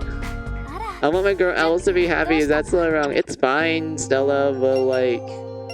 Come on, Alice. We need to see the dialogue. Fine. Let's talk to her. こふん。こふん。あれ、紙切れが何か書いてあるな。何お茶会の招待状？ぜひいらしてください、アリス。そっか、ついにお茶会が。アリス喜んでるだろうな。招待状ももらったんだし、早速行ってみようっと。 Yeah, she is really cute at this moment where, you know, she was literally prepping herself to deliver the letter. You even hear her make sounds of it as well. ジャック、来てくれたのね。招待してくれてありがとう。やっとお茶会が開けるようになったんだね。これも協力してくれたみんなのおかげよ。前にジャックが見つけてきてくれた葉っぱがあったでしょ。あれも茶葉として使えたのよ。え、本当？なんかシャーロットさんが見つけてきた茶葉と違う感じだったけど。ジャックの茶葉ではハーブティーというお茶を入れられるの。リラックス効果があるんですって。へえ、そうだったんだ。ストレスが多い今の僕たちにぴったりだね。それでは改めまして、アリスのティーパーティーに Her よう cough こ trying to get Jack's... Sorry, her cough trying to get Jack to notice her. My heart can't handle this level of adorableness. It is cute. I do agree. It そ。 really 私 is とジャックだけ adorable. よ。 Oh, it's just a まだ全員 date. 分の茶葉が確保できていないっていうのもあるけど。 She literally just, like, ask him out on a 二人 date. きりの思い出を作りたくて。 Don't even be coy about it, Alice. You literally ask him out on a date. ジャックはみんなでワイワイやった方が良かったりする？みんなでやるのも楽しそうだけど、アリスと二人でゆったりしながらっていうのも好きだな。本当に気を使ってない？もちろんだよ。A date? Hell yeah, yeah. Yeah, this is pretty much a date. せっかく But 地 it's 上 just に the 出ら two れ of たって them. いうのに。 If that's not a date, I don't know what is. それでもこうして二人でお茶会ができるなんてすごいことだよね。初めてのお茶会、僕も楽しみにしていたんだ。ジャック、私もよ。前にあなたからもらった大事なティーセットを今回の件でなくしてしまって、もう無理かと思っていたわ。でも諦めなくてよかった。あなたとこうして一緒にいられて、私は本当に幸せね。もしもあなたがいなかったらって思うと、今はこんな話はやめましょう。今日はあなたと2人でお茶会ができてとっても嬉しいわ。私ね、次もその次もこの先何回でもお茶会を開いていきたいの。その時はみんなも一緒に。そうだね。早くみんなと合流して賑やかなお茶会を開きたいね。今の一番の目標よ。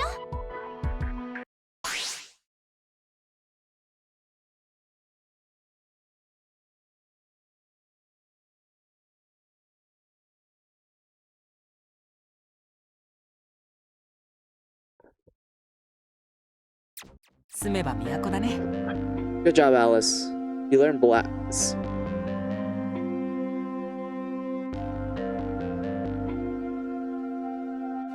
I need more. Don't worry.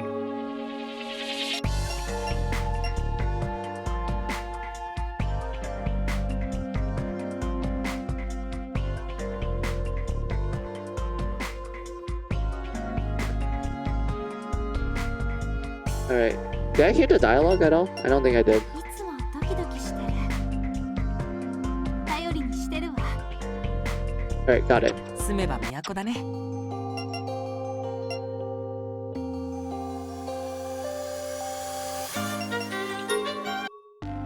会いに来てくれたの？こ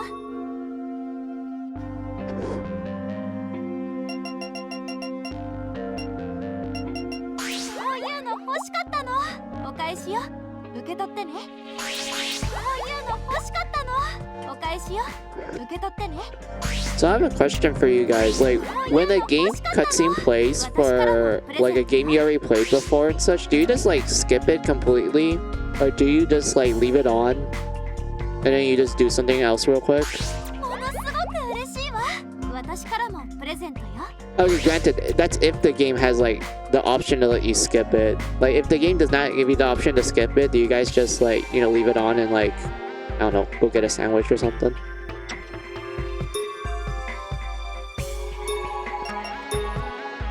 It's not full. Seriously, Alice, come on. ありがとう。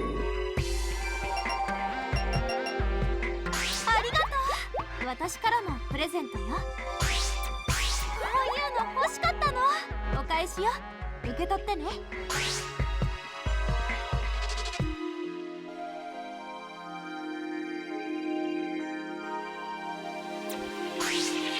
すごく嬉しいわ。ありがとう。お礼よ。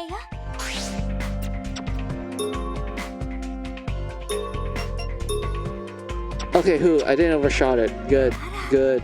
ジャック来てくれたの。ゆっくりするとするよ。ずっと気になってるわ。ずっと気になってるわ。ずっと気になってるわ。What? ずっともっと私のことを見て。 Wait, did I even show the two different ones? Hold on, I need to double check. もっと私のことを見て。ずっと気になってるわ。 Okay, I did. Alright. For a second I thought I didn't. I was like going like, wait, did I? 住めば都だね。 Am I hallucinating? It depends if I like it or いらっ not. しゃい、ジャ Alright. ック。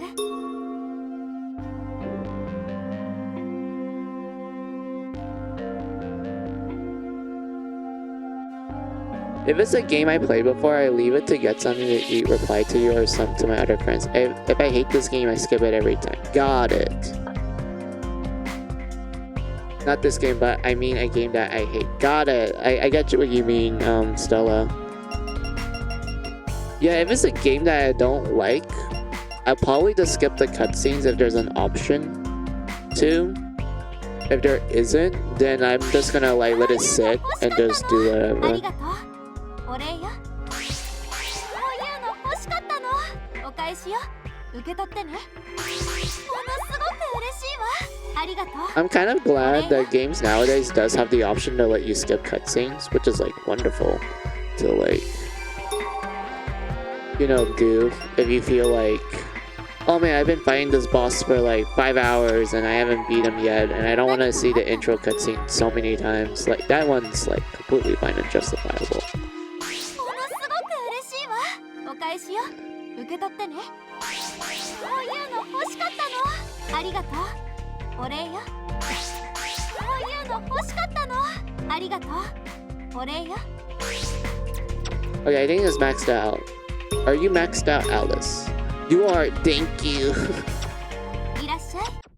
Good. Also, Alice is so adorable. She's so happy to get a gift from her husband. I mean, I think Alice would be happy to get a gift from Jack in general. Let's be real. あなたの一番近くにいたい。あなたのずーっと一緒にいてくれる。 Damn. Damn it, that smile must be protected at all costs. Yeah, I get what you mean. Even though Alice is not like my favorite. I like Red more. Also, yeah, since we got everything from that, I could technically do Charlotte a little bit. どうしたの？ Oh yeah, I forgot to look at her room. Her room is interesting. She has mirrors, she has like a clock and writing and a book. The mirrors are kind of interesting since they're like, you know, let's see, clubs, spades, hearts, and diamonds. That's interesting. But yeah. You like the sister manual. 素敵。本当にもらっていいの？お返しにどうぞ。後で使ってね。Wait a minute. Wait. I just realized something. I noticed her nails. That's like, you know, her left hand that's holding the iPad. It's light blue. I just noticed it. I was like, wait. I didn't notice that small detail. She painted her nails. That's interesting. It's a cute color. I like light blue. 素敵。本当にもらっていいの？お礼にこれをあげるわ。受け取って。これずっと前から欲しかったの。はーい。So damn cute. Yeah. Buddy, come on, this is Charlotte we're talking about. She loves being in a nice sun. I mean, it's obvious that she likes the sister guide. But I didn't expect her nails to be painted. どうもありがとう。大切にするわね。お礼にこれをあげるわ。受け取って。これずっと前から欲しかったの。お Wait 礼 a にこれを minute, あ did I げるわ。 overshoot it? Hold on. 受け取って。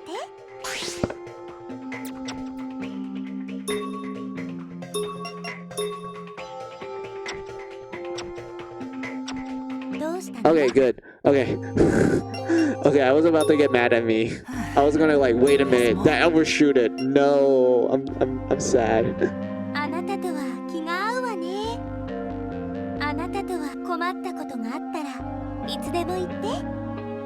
Alright, there. Charlotte's level 3.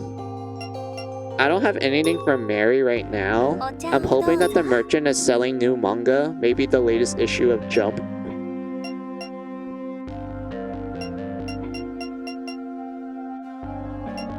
素敵。本当にもらっていいの？お返しにどうぞ。後で使ってね。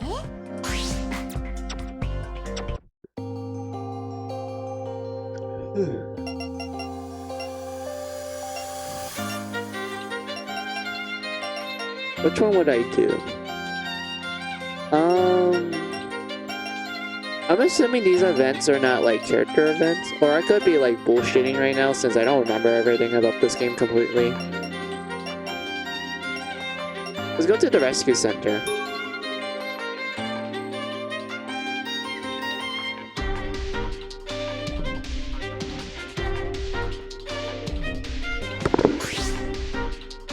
Oops. I dropped my remote. My bad. やっぱしみるわ。もうまたこんな怪我して。怪我も重ねれば大病になるんだから気をつけなさい。ごめんってばみこさん。なんでだろうな。生傷が絶えねえんだわ。それは守が無理してるからよ。あなたはジャックとは別の意味で心配ね。はい、これでおしまい。外傷も含めて体調管理の仕事のうちなんだからしっかりなさい。わかってるよみこさん。面倒かけて悪いな。本当よ。いざという時のために無理しないでちょうだい。何？どうかしたの？いや、みこさんは本当に上島先生を目指してたとは思えねえなと思ってさ。何言ってるの守？今先生は関係ないでしょ。いやいや、若い頃のみこさんは先生に先生みたいにいつもニコニコした人になりたいってキラキラ元気に言ってたからさ。今の態度とだいぶ違うなと思ってさ。こら守、体調の記憶を使うのはよしなさい。There's Miko. This is good. I love this. ほのかく私の前でその話は禁止よ、禁止。もうデリカシーがないところまで見なくていいのよ。あんなに楽しかった日々なのに黒歴史扱いしないでくれよ。あの時の記憶はすごく大事な大切な記憶よ。だけど守に言われるのは恥ずかしいし、何か違うのよ。ともかくもう終わったから自分のテントに戻りなさい。へいへい、ありがとうミコさん。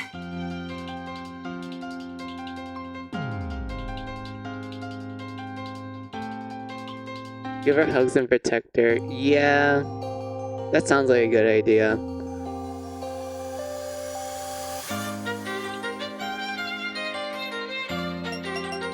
I do find it funny how they say that she looks up to the professor, even though I'm like, wait, didn't she look up to the doctor to the point that she literally adopted the doctor's last name? So I'm assuming that she looks up to two people. And that's why she has such a huge reaction and such. Because I know that, like, in the side story novel, she already resolves, like, some of her, like, well, I won't say feelings, but, like, some of her, I guess, grief from the fact that the doctor died and she looked up to her and everything. And, you know, Hikari comes in with the memories and, like, comforts her and such. You know, let her cry her eyes out and such, you know, kind of resolve some of her, like, her griefs and whatnot. But it is interesting that they mentioned the professor in this one.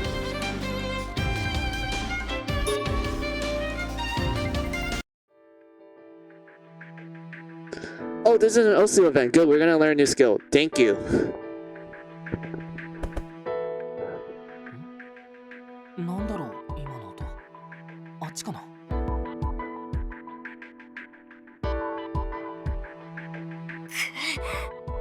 ツー、大丈夫？あ、ジャックか。大丈夫だ。少し剣を落としてしまっただけだから。また素振りをしていたんだね。そうだよ。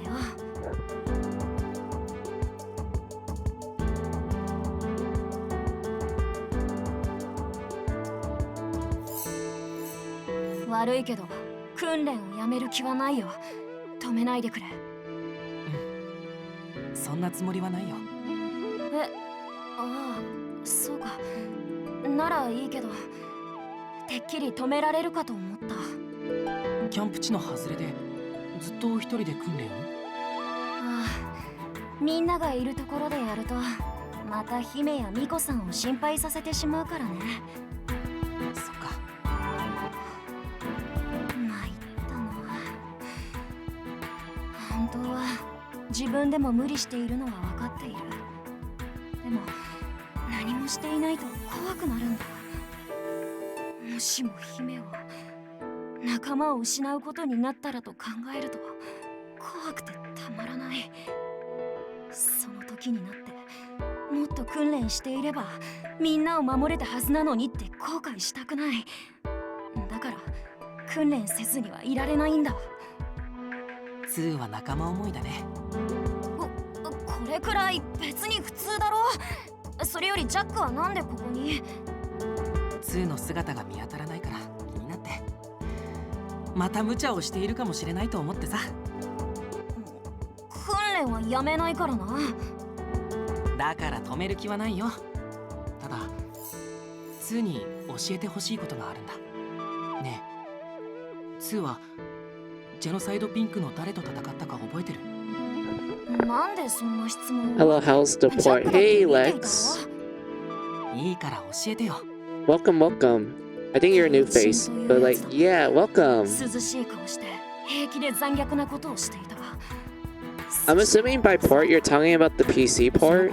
If that's the case, I'm sorry to disappoint. I'm not playing the PC port. I didn't buy it. I'm playing the Switch version. I am kind of curious about the PC port though, but I don't have the money with me right now. 一番怖いと感じたのはどういうところ？人の遺体。あまりにも数多くの遺体にも恐怖を覚えたけど。But yeah, hey Lex. 一番はあいつの残虐な Welcome to my stream. We are just playing Mascot finale. My favorite game of the series. わかった。話してくれてありがとう。こんなことを聞いてどうするつもりだ？ we're just doing like the affection events right now because I do want to like get all the skills and also like do a completion run essentially. You know, I do 100% of everything. That includes like maxing out affection as fast as I can and doing all the events as well. I don't think I can do like complete get every single item sort of thing because there's some items that I know that you can't get through normal means. You have to be kind of lucky to get it, either from like the merchant, and well, his wares always reset, so it's kind of hard to get like a particular item sometimes and whatnot. And there's probably like a guide I can use online that will tell me which items there are. But I'm too lazy to do that. I'd rather just try to find it naturally. I think about buying the PC port. Oh, alright. I mean, that doesn't seem like a bad idea. Normally, yeah, I don't think that's a bad idea. I rarely buy PC ports of games sometimes. Like, I know some people will be like, oh, is it because your PC isn't strong? Well, yeah, there's that reason. The other reason is that sometimes PC ports are a little bit, I would say a little less polished sometimes.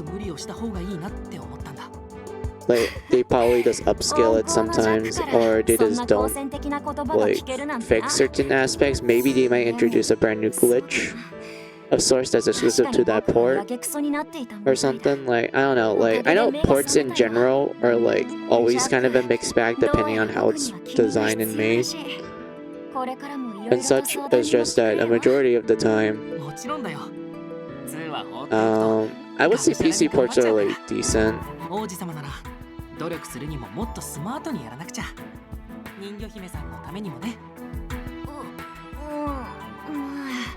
Yeah, dungeon RPGs don't need much PC power, but the ports can be yikesy. Exactly. Like, Lex, do you remember back when Mary Sculptor 1 and 2 got PC ports, and like a lot of people like report, well, I think it's for the second game, they report that for the second game, it crashed on them so much that I was wondering, like, wow, I didn't expect that to happen for them. Like, I know for the first game, there are occasions where it will crash, but it's not too frequent. Like, it's kind of rare in occasions. I know some people will be like, well, that's still bad, though. I'm like, well, at least it's rare. But for the second game, I heard a lot of people at the time when it was released, it was, like, crashing so often and everything. I think they did patch the game to try to make it run a little better nowadays. I don't remember the last time that they patched the game, so I don't know what it's like nowadays. But like, yeah, what else do you write down? Played the first and second on the Steam Deck. Wait, is it on the Steam Deck right now? Because the last time I checked, it's not compatible. But if it is compatible, then that's wonderful. Because like, dungeon crawlers, if you ask me, they're so fun to play on the go.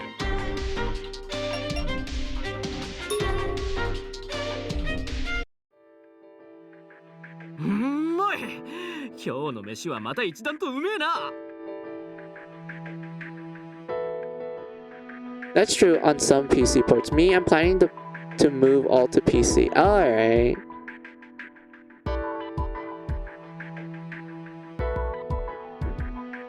We'll see. Compatible don't mean that you can't play it. Got it. But like, yeah, that's cool. But yeah, my topic about dungeon crawlers being on portable stuff. I always like playing dungeon crawlers on like portable systems. I don't know why. It just feels natural. It feels like, yeah, this is normal for me to like play on the go, like just exploring this dungeon while I'm like going to work or something. Like I'm on the train getting ready to work and such. Like, it just feels natural. Granted, the issue of like portable systems is that you have to charge it, unlike a home console where you just plug it in and just stays there until you unplug it. But like, yeah, I don't know, like, it's interesting. I always felt that dungeon crawlers like feel better when you're playing on the go rather than like you're just sitting there watching like a TV monitor.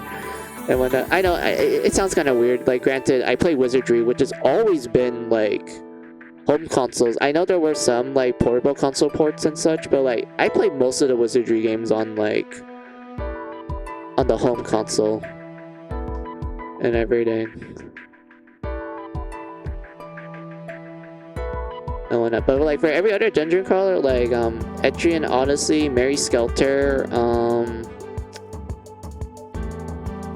New Tokyo Legacy, and such, I always play those on the go. I don't know why. Like those games, I always like prefer playing it on the go rather than to like sit down and like play it on a big TV. Yeah, so enough of my jibber jab. Oh wait, you guys wrote down something. Well, mostly since I have a Steam Deck as well. Best of both worlds. Exactly.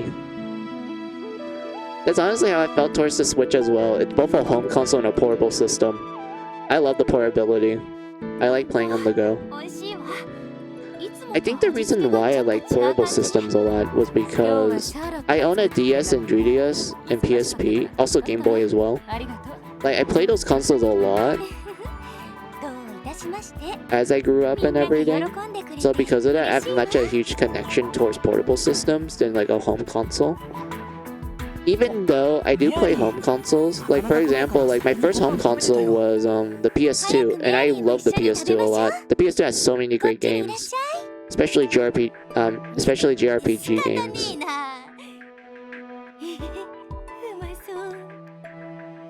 And such. What other home consoles do I have?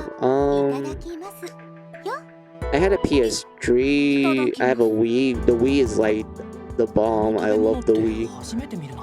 Like so many motion controls that were actually fun.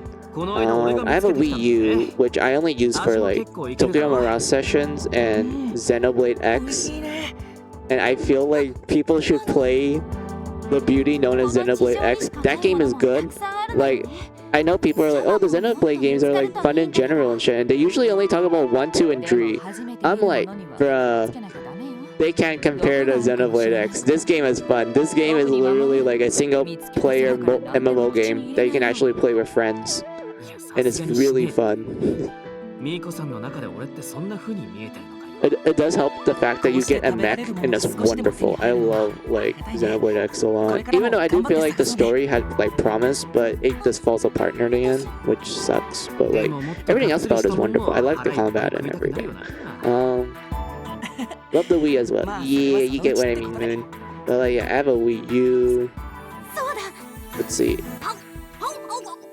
I don't own a PS4. My sister does, and we like share it and such. I play a lot of PS4. Like, what did I play on the PS4? Oh yeah, I played .hack, GU remaster. I played Valkyria Chronicles, and the other PS4 like JRPG games that I can kind of vaguely remember. Oh yeah, Tales of Vesperia and like Zestia. Even though I hate Zestia, Vesperia is great.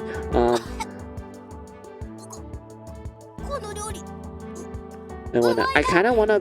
Oh yeah, wait, did I buy Mary Sculptor on PS4? I don't think I did. Shit, I should buy that. But oh yeah, there was PS4. I don't have a PS5 because I just don't really think there was a reason for me to get one. Oh wait, I forgot to mention this. I own the Senran Kagura games on the PS4 as well, like Espo Versus, Burst Renewal, Peach Bee Splash.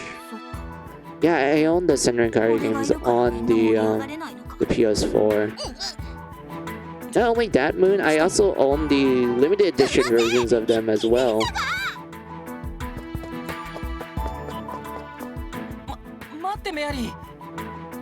I'm very happy about that.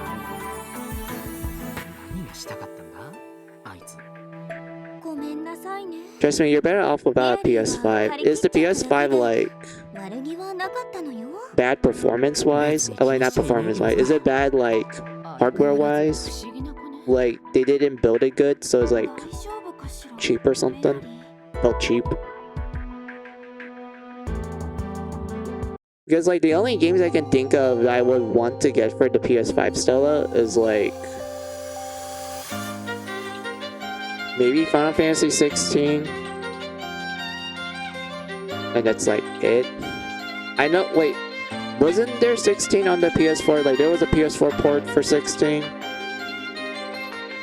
or was there not? And it was only exclusive to the PS5. Because the only thing I can think of other than like Final Fantasy 16 was like the Final Fantasy 7 remake, the DLC for it, which is only PS5. And I'm assuming that they're gonna do the same thing with like Final Fantasy 7 remake Rebirth as well, where it's like PS5 only, especially with its DLC and such. We can do another event. I don't mind.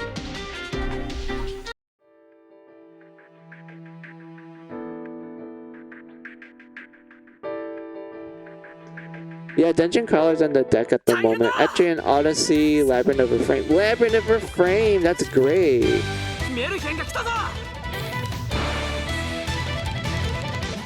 Stranger of Sorcery. That's also a really good one too. Let's see, Saviors of the Sapphire Wings. Yo, that one's great. Let's see, Mary Skelter and On Yuzu for the deck, Underknots. Yeah, those are some really good Dungeon Crawler games. I'm surprised that you didn't mention Demon Gaze, Lex. Demon Gage is also a pretty good one too. I like that one. Oh wait, that's on your deck at the moment. I thought you're like, what was it? Like you were just listing out like some of the good ones that could be played on the deck. My bad. I thought you're like, oh, these are like the ones you can currently play on the deck and shit. I didn't know you meant like, oh, this is what I have on the deck at the moment. Like I'm like, this is me like going through my game library and such. Okay, I my bad. I didn't expect that. I didn't meant that, Lex. I was like, wait, he forgot to mention some of them, and then I'm like, oh wait, those are the ones that he has on him at the moment. I want that. Yeah, it's mad. PS4 is better. The only thing PS5 has is that every game you play will be 60 frames per second.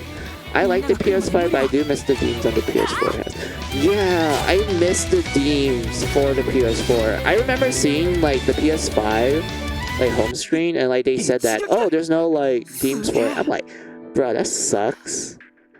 I could also apply that to the Switch too. I miss like themes in like the home consoles and to some extent like the portable consoles too. Like, if you guys are wondering, like, what I have for my PS4, I have the Death End Request 1 theme. For my 3DS, I have a Senran Kagura theme. More specifically, it's a custom theme that I have to, like, you know, jailbreak my my 3DS for. But I love it. I love it a lot. The Senran Kagura theme that I chose is, like, it's really good. It looks cool. And everything. It even plays like the opening of the second game when you like boot it up and shit. It's amazing. I love it. And whatnot. But like, yeah. Also, Stella, now that you mention the only thing that the PS5 can do is like the frame shit and whatnot. You reminded me of this one streamer that I watch. He was streaming Senran Kagura Espo Versus on his PS5. And while he mentions that, okay, yeah, the game runs in 60, which is wonderful. But for some reason, there's a bunch of graphical errors in it where like shadows will just appear out of nowhere, covering like the characters during like certain portions of their shinobi transformations. Sometimes like some accessories won't appear and whatnot, and like I saw it and it was very jarring. I was like, damn, like this doesn't look I wouldn't say it's not playable, but it looks like kind of odd and such. And like the guy said, like, I'd rather just play this game on the PS4 if that's the case, because of these like, you know, graphical bugs. And when like he doesn't care that the game is rendering 60 frames. He cares about the graphics, which I mean it makes sense. It's a Senran Kagura game. Didn't have it. I think the price is too high. Waiting for a good sale for Demon Gaze, but it's on my wish list. Okay. Yeah, it's a shame that new systems don't have themes. It is. It really is a huge shame. What else do you guys wrote down? And I wait for sale for Labyrinth of Galeria. Yeah. Those are some really good dungeon crawler games too.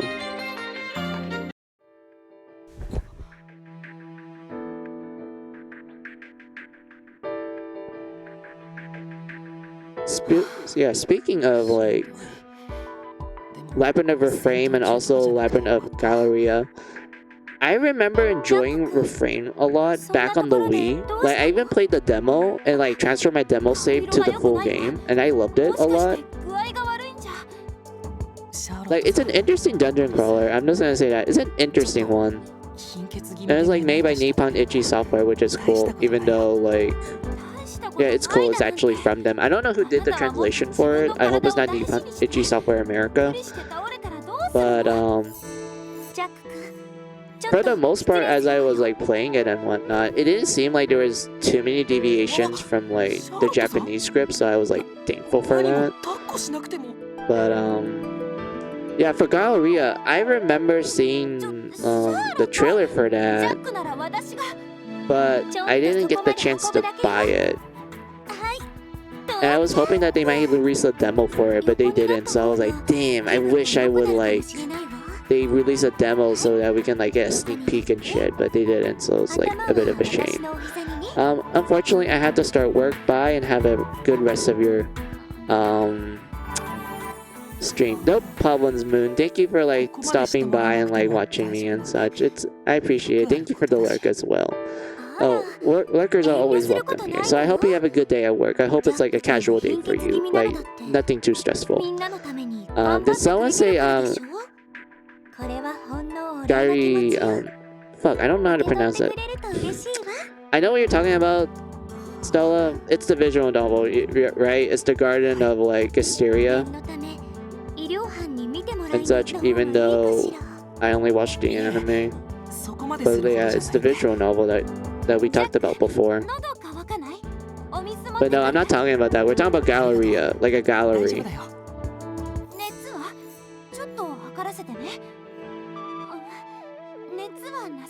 And another game that was like designed by Nippon Ichi Software. But yeah, I haven't played it. I saw people play it, and they're really enjoying it a lot, which I'm grateful for.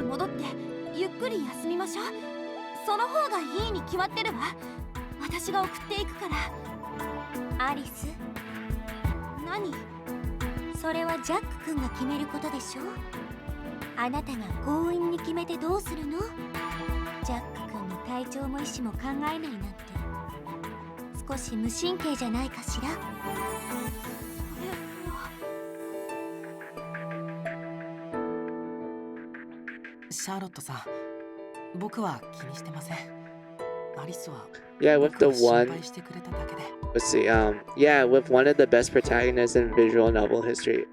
Also, shame you should have. I mean, I was thinking about it, but at the same time, I'm like, I kind of want to play it.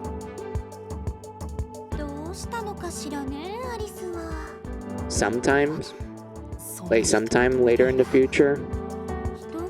I was kind of hoping like maybe I'll play the like eroge version of it, like you know the eroge not like you know eroge based on it, but like you know the version of it that is an eroge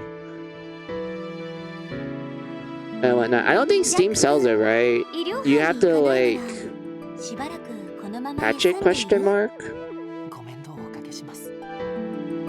Because the Steam one, they use the all ages version, I'm assuming, because that's how Steam usually works. Where they usually release the all ages version of it, and then like someone comes in and they're like, oh hey, we have like the adult version, but it's like through a patch and shit.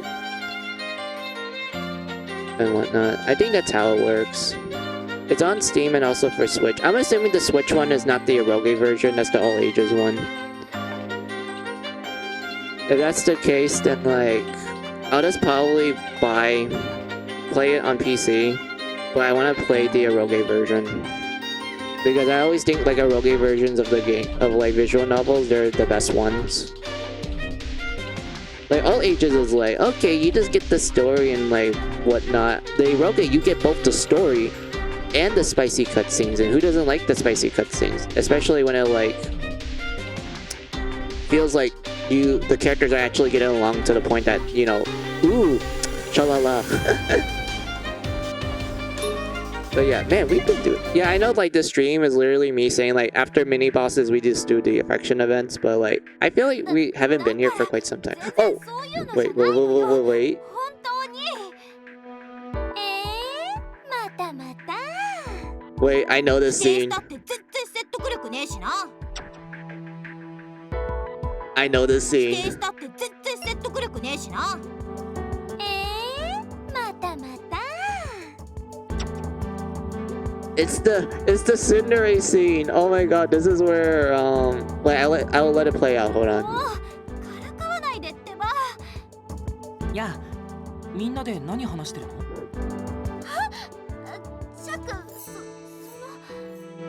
ジャック君と合流する前のことを話してたのよ。まだ少ししか経っていないのにずいぶんと昔のことみたいに感じるわ。あの頃のアリスはジャック君がいなくて大変だったんだから。違うの別になんていうか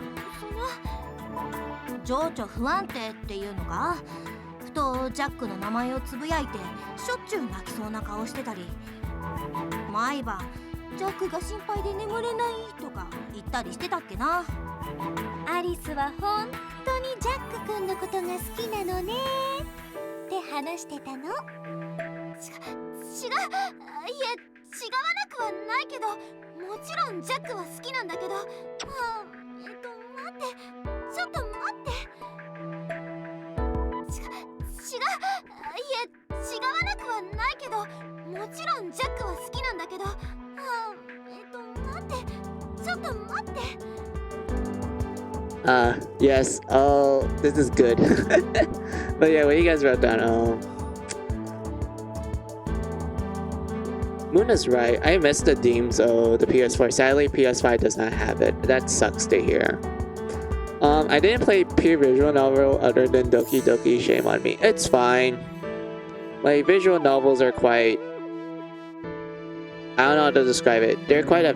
I wouldn't say they're a chore. It's kind of a huge task. Well, not task. It's like you do need to dedicate a huge portion of your time with them. I mean, they're great because they tell like really great stories, especially with the visual novels that have like multiple endings and such. Like those are fun to always like try to find and everything. But like for the most part, yeah, it will take like a good chunk of your time. I always felt that way when it comes to visual novels. It's like, okay, if I really want to read this visual novel, I need to dedicate a huge amount of time for me to get through it and like read everything and like analyze the story and such. So because of that, I always had to plan it out. And I know that like most people would just play it on the, you know, for funsies and shit. Like they don't like plan it out and whatnot. They just want to go at they want to do it at the moment. Me, I have to plan it out because you know, time is quite precious, and I feel like I need a timeout. I need to like what do you call it? Manage my time more.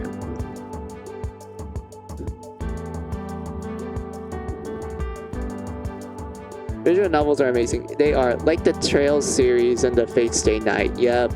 Anything related to Type Moon, you're gonna dedicate a lot of time, like reading and analyzing in the lore. No, or Mary Skelter, or Garden of Giraya. Yeah.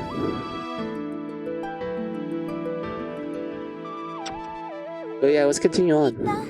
落ち着きましょうねジ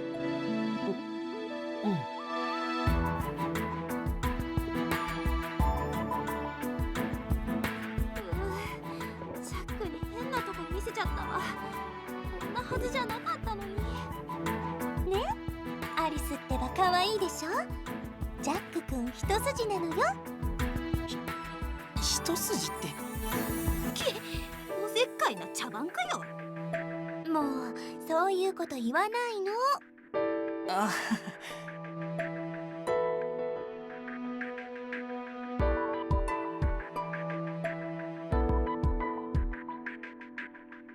ジャックもしかして呆れちゃった私がまだまだ子供っぽくてそんなことない。むしろそこまで思ってくれているなんてすごく嬉しいよ。だって僕も同じ気持ちだから。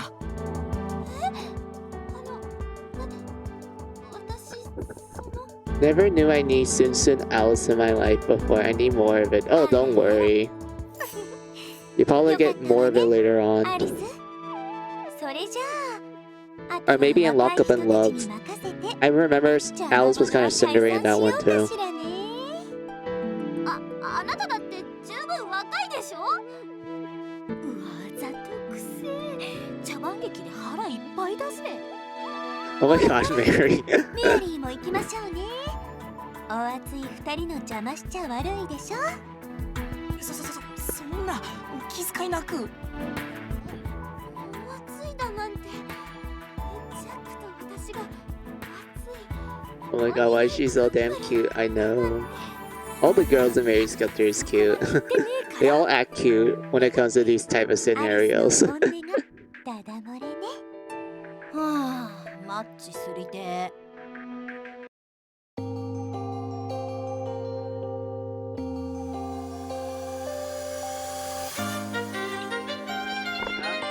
Recommended if I like drama mangas like Chino Wadachi, Oyasumi Puntun, Shonen no Abyss, A Silent Voice. Like for visual novels? If that's the case, I don't know any that will like fit the drama manga thing for you, Lex. There's like a majority of the visual novels I read are like purely eroge.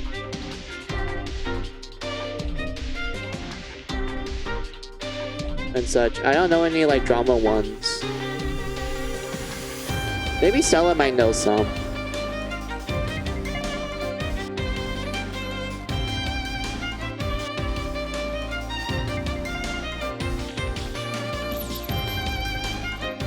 Yeah, like most of them are eroges that I read. Like I read the original Fate Stay Night. I also read its sequel. Well, why did I say read? I played. Because visual novels are technically games. I played to Heart 2.